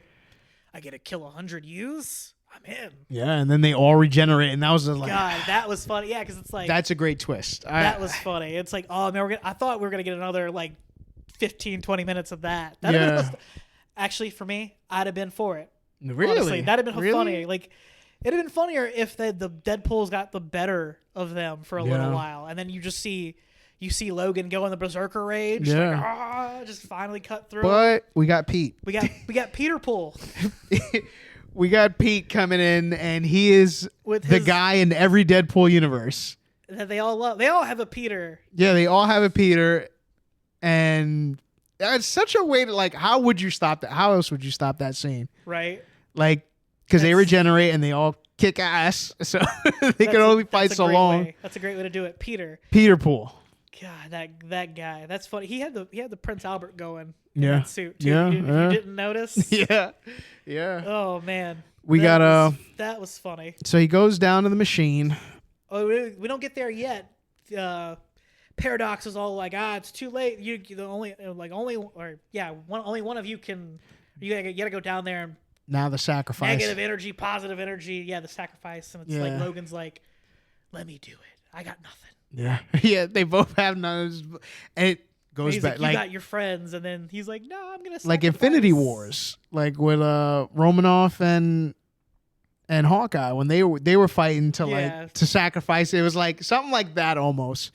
But minus the fight scene, but there was the swerve with the door, closes the door behind him. Yeah, so that way Logan couldn't get in. Yeah. Yeah, it was nice. It was like, oh, wait, Deadpool's gonna do it. Which Then of course, obviously, They both sacrifice themselves. Shirt rips off, and then there's that one scene where he like leans over and looks at his abs with the Madonna music playing. The soundtrack in this movie. Oh god, Just amazing. We didn't even talk about that I was like, let me backtrack. If we're talking about music, we're backtracking here again, like almost like Deadpool and Deadpool 2. Yeah. One of my favorite music cues in this movie was legitimately Iris from Goo Goo Dolls playing when he jumps up and I'll give up forever. that made me laugh. Yeah. So hard. Just unique ways in the theater. Like, my God, when I just a unique soundtrack and how to implement them. I thought it was fascinating. Only Deadpool can get away with having. Actually, that's the other thing. Fred mentioned that in the beginning. Only Deadpool can get away with killing people to bye. Absolutely. By NSYNC. Absolutely. And have a whole fight to that song. Just the strongest soundtrack as Guardians was. And I think Guardians really only worked because Chris Pratt and that level of charm. Like Chris Pratt to me is like Kurt Russell was in the 80s. Like where he's that's the one I haven't heard. I like it. I'm he's feeling it. Big enough to be this action star, but so charming and comical that he can't be you just can't take him serious as an action he doesn't guy. Take himself too serious. I love it. Yeah. But he brought that whole soundtrack to life in that. Like he just brought that. He was a star of that movie. He brought, even though it was a team effort, it was a cast of characters, but like his charm was so strong. He elevated that movie along with that soundtrack. Just him dancing in the opening scene of Guardians to Come and Get Your Love. I think Deadpool and Wolverine soundtrack or the music cue. Yeah, the music in this movie is the top two in the MCU. I can only think of those two. I can only think of Guardians 1 and Deadpool. There was a cool needle drop, I think, in Iron Man with some AC/DC. Yeah, AC/DC. Miss Marvel had or Captain Marvel had what's her name? No Doubt. I'm Just a Girl. Oh, yeah, I'm Just a Girl. No, which is a cool fight scene. That was a cool song. That was a cool fight scene. So, but the Madonna playing. Then there's Madonna as his fucking suit rips and he's checking out the abs. Which is funny because like everyone's like, oh yeah, he's gonna wear the full suit because Hugh Jackman ain't gonna like get buff for this role this time around because he's old.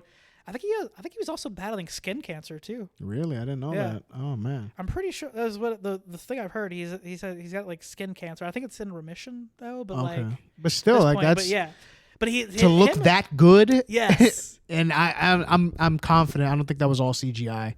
No, maybe some toning, but I think that was Hugh Jackman and Hugh Jackman he wasn't gonna get fit for this role or for this film. Yeah, dude was pretty damn lean and muscular. In that scene, it's like, damn, even at 50, brother, you still got it. He's Wolverine, man. He's Wolverine Jackman. Wolverine lean and Jack. He's gonna do this till he's 90. That joke. Yeah. The joke happened after the Void. Yeah. After they came back. Yeah. After they came back because they were alive, and it was like, all right, we're gonna keep this universe. He legit might do it till he's 90. I feel like he might still look as good as he does now. He's 50. He looks 50. Better in this movie than he did in the first X-Men movie. He's right. It's even funnier too. Like thinking about it, like whenever I watched it, he wasn't not in shape. Like he wasn't. No. He was muscular, but like compared to later on in the franchise, when he got like started. I think probably the Wolverine, the one in Japan. Yeah, that was his most jacked. That was his most. And I heard he was like. I think he only had like a water diet. He was just drinking water. Because if he would have had like a bite of a banana, I think he would have just lost his whole leanness. He'd have been bloated. Yeah. So I think that's shout outs to Hugh Jackman, man, especially if he was battling skin cancer. Dude, icon. Yes. Men's Fitness cover right there, which I'm pretty sure he was on the cover of before. Been on it multiple times. Oh man, but no, they saved. Of course, they didn't die. They saved the timeline. Yeah, somehow. They saved the timeline. And of course, Miss what's her name? The other chick from the TVA. She was in. She was in Loki. She was the main character. I forgot her name. Hunter B-15. Hunter B-15. Who's Dr. Verity Willis. Now she's leading. She's one of the top brass in the TVA. Yeah, which is thanks to the end of Loki season 2. Right. Because she was one of the few he saved. Of course, because of the whole big fight and Cassandra Cain, not Cassandra Cain. I keep wanting to call her Cassandra Cain. Yeah. Not DC. Cassandra Nova. Yeah. Aaron Nova's lost sister. He's also, Charles. And my family's full of weirdos. Yeah. You know what? If I ever make it as a comic book writer, I'm gonna add you into to Marvel Comics, and you're gonna be like the lost brother. Yeah, I got to be like of Charles Xavier. Just the dog pulvers, like, oh yeah, he's also related, but he has like no powers. Like, you see, your mother had an affair on your father in New York City. Just random, just like, yeah, this is your brother. There's no powers, just plain looking, average Joe, and you on the gas. Just one quick, like one line, and then you'll just never see me again. You on the gas? I'm gonna write it. You on the gas? Yeah. But you don't have the guts to try me. Who are you, sir? And that's the last panel you ever see. And then we'll fry you. The next Deadpool or the next multiverse movie where they just bring up all these like little we can fourth have, wall breaks. Oh my God, it's Aaron Nova, but you'll be played by some super tall, handsome hunk. Yeah. Just super Australian, some actor from New Zealand, Helmsworth. Just a descendant of a Helmsworth. Just actually, we'll have the Puerto Reaper play you. Oh, jeez. So happy ending. They're like, hey, I promised my friend here we'd fix his world. Is there anything you can do about it? Mm-hmm. And they're like, those events made you who you are, so there's really nothing to fix. Yeah. And he's just like, yeah, okay. Which of course we were about to bring it up earlier. Yeah. The point of like, Laura is sitting at the table. Yeah, because the others left off. They were fighting in the void, and then presume they're dead, but maybe because I think they asked for some favors. Yeah, the cloud. What was it? It starts with a No. We're Hunter B.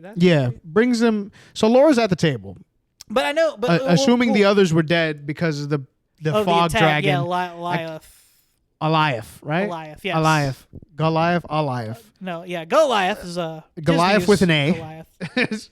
Not in the MCU, not yet anyway. We're thinking he's the one that just of course he kills off the Foxverse there. Well, they asked for favors, so like maybe they went back and pruned him, or got him before the void. Let's just hope Gambit is there. Let's just have Gambit. I'm cool with Gambit. Let's bring him in. But hopefully we see those characters in the future. I'm sure they will, because obviously if Laura was there, they must have escaped. We're gonna assume. Or some kind of deal was made. I'm sure the TVA plucked them before Goliath got there, or whatever TVA magic they have. Yeah, the TVA, whatever it is, like, because it's like time, it's magic. We really don't know what's the source of the power. So they're probably alive. We'll assume, like your theory earlier. We'll assume that they're alive. If they get their happy ending, Laura gets her dad, or a dad. Yeah. Who looks like her dad, who's, rotting away. A happy ending. Wolverine, Deadpool save the day, and I think that's it for them, right? They feel like that void was completed for Deadpool. Yeah. It was filled. And that's another a meta commentary in that scene, or the whole movie exactly, is Marvel saying that, hey, well, this may be ending in this respect. We're not. That's still there. We love this. Yeah. We know it wouldn't necessarily go the way you all wanted it sometimes, but we appreciate their work, and they're here now. Don't worry. But we're not desecrating the Fox memory. We're not bagging on it. We appreciate it. Yeah, so yes. I loved it. The happy ending for it all. The meta commentary that I'm sure Kevin Feige meant to put in their movie. I don't know who wrote the movie. I'm just gonna say Kevin Feige. Yeah. Technically Ryan Reynolds, the mastermind, and a little input from everybody. So hopefully we do. I hope we see those characters again. I want Gambit and Secret Wars. Gambit, absolutely. I know. I want Channing Tatum as Gambit again in the now, MCU. With the passing of the great Stan Lee, late great Stan Lee, everybody was like, cameos, like Stan Lee used to have all the cameos. Now they're saying it should be Deadpool, like little cameos of Deadpool in all these movies now. So hopefully, I would still love some hints of Stan Lee, like whether it's a picture or anything referencing Stan Lee in the movies to keep the legend alive. But I would love some Deadpool references. Can we just get Ryan Reynolds in that spot as the Stan Lee cameo? Just cosplaying Stan Lee, but in full blown suit. Can't always have Ryan glasses and like a hair, not a hair piece, a hair system. Yeah, I would love some Deadpool cameos or. Do you think we'll get Hugh Jackman again? See, Probably in Secret Wars. Here's my theory though on that whole thing too. The movie made over $1 billion, right? It's a large penny. It's a large penny. So there's no reason not to bring Hugh Jackman back. Hugh always said he wanted to be in an Avengers movie. Yeah. And him and Ryan Reynolds, given the success of this movie, they could probably pull in some Robert Downey Jr. money as far as Marvel goes to be in future. I know Hugh Jackman definitely can. Deadpool and you don't think Ryan Reynolds can? I mean, no, I know. I was writer, him, of star? course, because it's Ryan Reynolds. He's gonna Deadpool. have him over a barrel. He's gonna have him over a barrel. Like I'm sure. Like I said, he'll probably. And he did the impossible. He brought back Hugh Jackman, and now they're all in the MCU umbrella. They probably will sign them to like some Robert Downey Jr. stupid money Marvel movie. Could be it. Well, contract money. Remember, Robert Downey Jr. was contract wise. I'm just saying, like, if we're for wrestling terms, even though this is not a wrestling podcast. Yeah, no. If if Robert Downey Jr. has Sting money, then I'm sure that because of the success of this movie, Hugh Jackman and Ryan Reynolds can favor nations, outsider clause.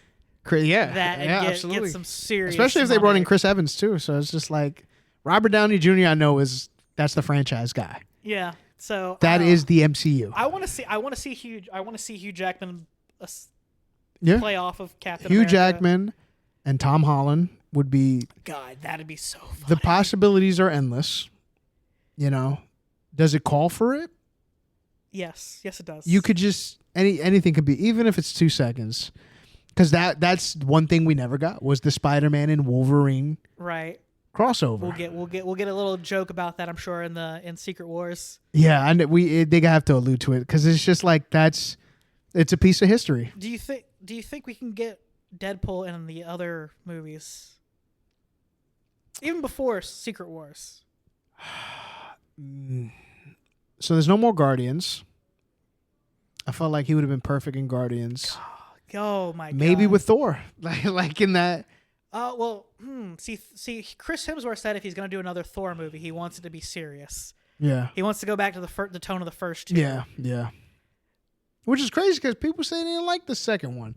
I love the second one. I thought it was like the perfect mix of everything. I like the first movie. The first movie, good. I like the fish. I like the Shakespearean aspect of the Asgardians. Yeah. And how they how they spoke. It was almost like a Shakespeare play. I like that tone. Yeah, Dark World wasn't so great, but if they were to kept the Taika Waititi humor, then Deadpool showing up. I think people didn't like cameo would have been funny. Like Dark World because I guess they didn't know where the direction it was headed, even though because Dark World's very important to the whole like Endgame, Infinity Wars saga. It teased one of the gems, I know. But gems, the Dark Elves working with Thanos and stuff like that. So there's a lot of cool stuff in a Dark World. I feel like if you go back and watch, I'm gonna have to give it another watch. Yeah, it's definitely. Because I don't necessarily remember that one. But and Elektra, you got to watch Elektra because that. Oh, yeah, it's going to tie into Secret Wars for sure. It's definitely something somehow. Also, Scarlet Witch cameo. Do you remember that in Deadpool and Wolverine? Did she have a cameo? Yeah. What was her cameo? So, in the base with the others, the ceiling was Scarlet Witch. Oh, right. The ruins of the temple. The multiverse of madness. Yeah. Yeah. Okay. Yeah. Okay. So I did see it. I just don't off the top of my head. So maybe I don't know. Will we get some of that again? Because I know she's not gone after Doctor Strange. No. God, that movie was such a weird thing because it referenced WandaVision, but it referenced it showed. Well, I think by the time we got to that movie, she was on the dark book got hold of her. Yeah. But I love how is the similarities and just how that's gonna have to be another episode. We're gonna have to. Yeah. Because we were about to segue one more time. Gosh, but happy ending. One more time. Post credits. Okay. Tell me what happened. Wait. Oh. Before we get to that, before we get to the post credit. This is. Let's get to that. Then I'll ask you my question. All right. Post credits. Apparently, Johnny Storm did say all those things. Yeah, all those nasty things that Deadpool said. He said about Cassandra Nova. was not expecting, but a hilarious scene. That was pretty funny. Yeah, oh, Deadpool was right, and just the hard cam look, like, told you. I didn't say what? No, like his look of like, oh God, He said everything word for word. You got him killed. He didn't. He died a hero. He died because of murder. Yes. So, what was the question? The question: if you had to rank the Deadpool movies 1 through 3 in your favorite, order, what would it be? It's gonna be wild, but number 1 is Deadpool Wolverine. Okay. Because I think that is just a culmination of it's a combination of so many things.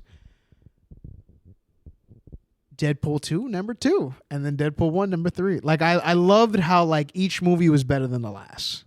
Yeah. I like how it shared the same tones, but I feel like they went further and further towards the edge. Like, okay, we did this much. Let's see how further we can go with this one. Then the next one, like, it was very experimental. So you put Deadpool 2 as your second favorite movie, right? Yes. Yeah. Give me more in depth on that one. Like I loved 1. I love all 3, but I feel like 2 will be my second favorite because it expanded the idea of these cameos and the X-Men. So like the storytelling now, like, because you had the X-Men cameos in the first one, right? But now the X-Men was such an important part in the second one. Like, and it introduced like a new way of time travel as well. Like I thought the story was really good. I like the character contrast between Cable and Deadpool. Yeah.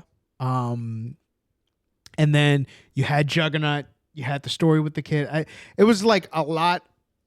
It was a lot of good character development to me. Okay.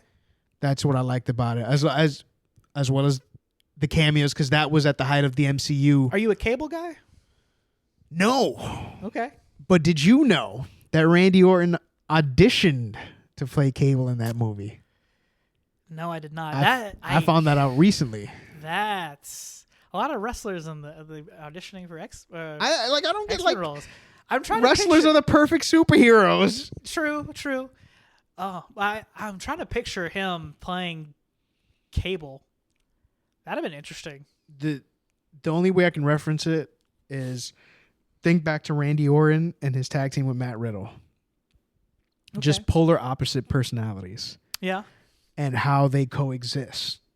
And I thought that makes for good storytelling. Yeah, true. You know? Now I'm thinking of him method acting, like, I'm gonna channel acting beside Ryan Reynolds to having to work with Matt Riddle.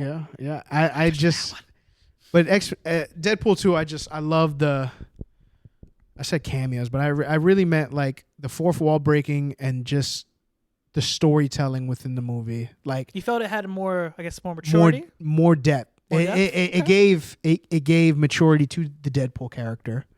Yeah. But it did as well with Colossus, Cable, and even the kid. Like what the kids went through. That's damn good storytelling. Like, oh yeah. The trauma the kid faced and wanting to seek revenge with this newfound power and understanding. And now, I'm thinking about that because like Deadpool picked up on it. He's like, all right, I see this kid's got this. Something's been done to this kid. Yeah, I can relate. It's a lot of good. And he did something about it premature, not in the way I guess the X-Men would handle it, but yeah. And then you had Cable, who was like, "This is the outcome. You're right. It won't change." Yeah, and stopping that. Like, there's some good in Deadpool despite the insanity, but I think just overall, I think it was just damn good storytelling. I mean, Wolverine and Deadpool, great movies because of everything in between it. But I would say, even though it's my favorite, I think Deadpool 2 has the better storytelling than... I can agree with that. In my list, I've got Deadpool, the first Deadpool, at number 1. Really? Yes, just because it set the bar for what we could expect. And like, I mean, at that point, I mean, I know we had Blade as a rated R movie, but like in the modern superhero world, and this is we didn't know what to expect with a rated R superhero movie and how well it was going to do. Yeah. It took that movie was in development for a long time. Yeah, he fought hard for that movie. And for me, that movie had a lot of heart.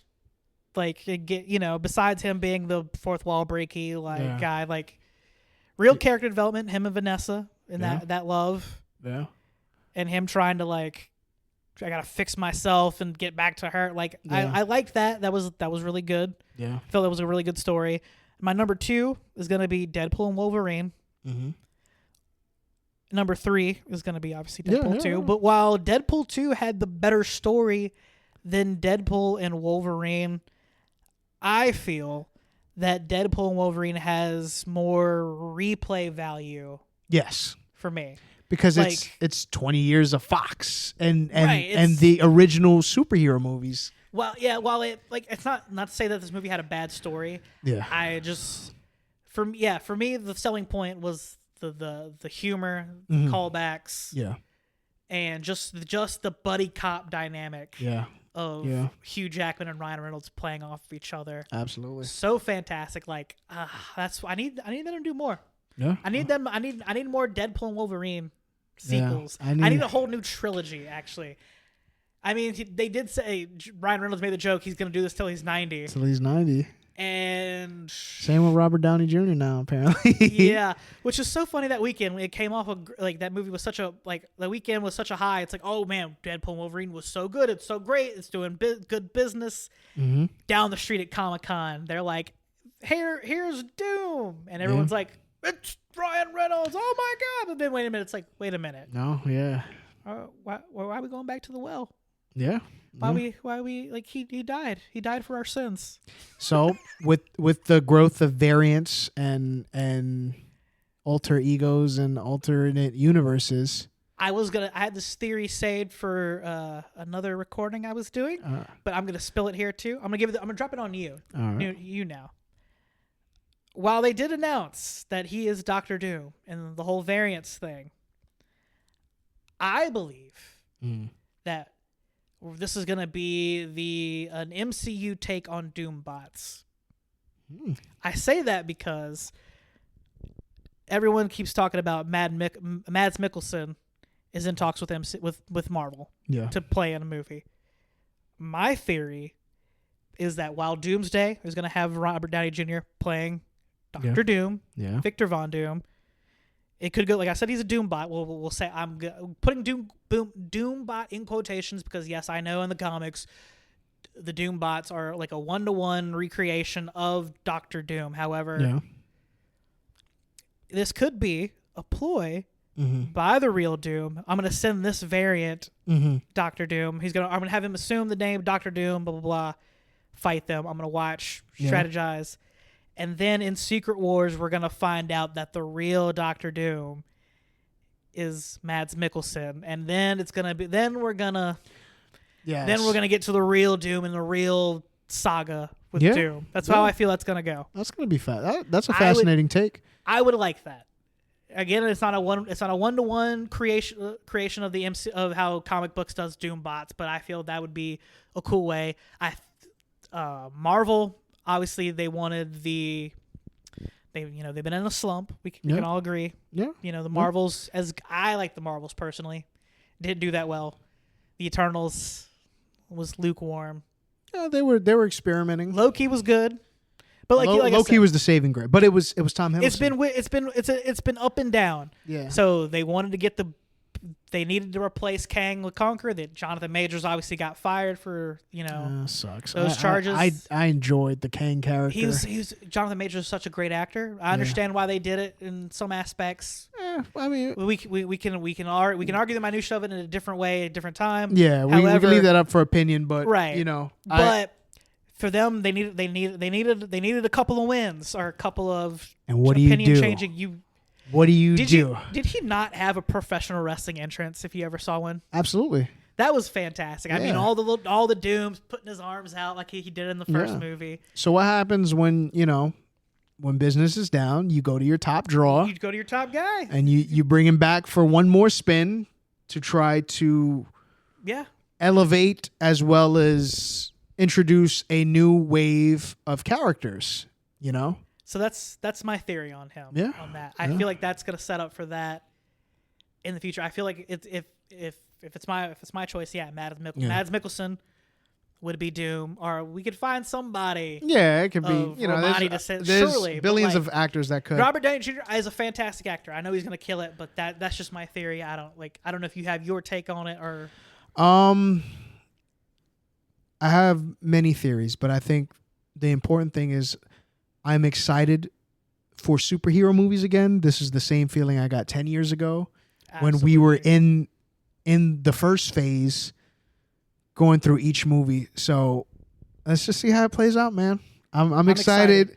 And I'm glad the discussion is back to where we're talking about these movies again. Like, because I just remember standing in line for these movies, for these late night releases or day before releases. I remember I was so pumped for the Avengers movie that when I was at the theater working, we got an advanced screening for the employees, and I left college. I was in New Orleans at the time. I left New Orleans, drove all the way to Baton Rouge at like midnight just to watch in theaters because I wouldn't want to wait.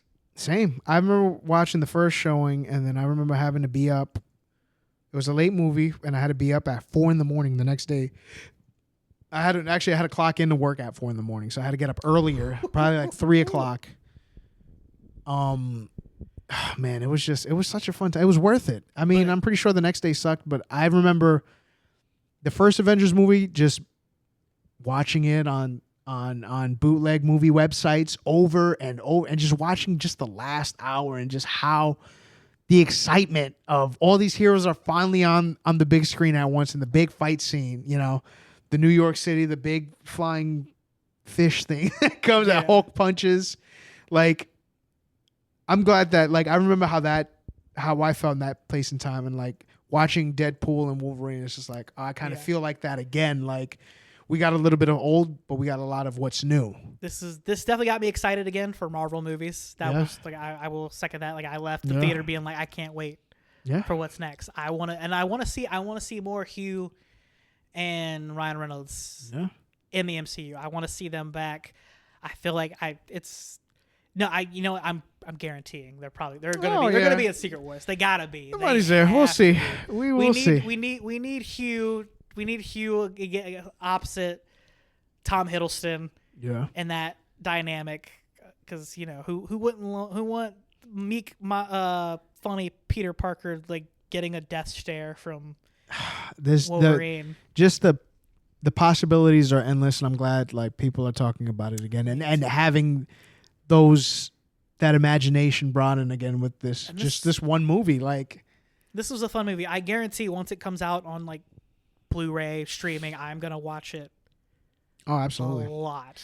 Absolutely. So, is this the go home, brother? This is it. Thank you for coming on. Oh, absolutely. Appreciate you. The being unofficial. Here. Well, this is the second pilot. Yes. So, in the most episodes so far, me and you. And I guess in true Vegas world, since I kind of appropriated the it's time to party whole thing. Party on, Aaron. Oh, I will party on. You can find me at Aaron Nova. Facebook. No, not really Facebook. Well, yeah, I do have a Facebook. Nobody really. Who uses Instagram Facebook? And X/Twitter or whatever you want to call it. Whatever. I have a TikTok. I don't really use it. But I was really hoping when I said party on Aaron, you'd be like party on Vega. No, But, man. That's not my favorite. I don't even like. I didn't. Killing the gimmick. Wayne's World was a great movie, but I'm an Austin Powers guy. So yeah, baby, yeah. Come on, sir. It's appropriate. It's an homage to that. It's my love for Wayne's World. It's your show. Right. I'm my sorry. Show. Yes. All right, so I'm probably gonna get. I'm gonna get fired after this. You can find me at the JC Vega on all social media platforms. Yeah. Not TikTok. I don't have TikTok. Probably should. No, I don't. No. I'm too old for TikTok. I'm the old bitter man. I don't need TikTok. What am I gonna do? I'm not gonna do TikTok dances. No, man. But yes, ladies and gentlemen, thank you for tuning in. All right. The next episode is Don't Know. Tune in to find out. Before I stop this, do you have the guts to try me? Rage!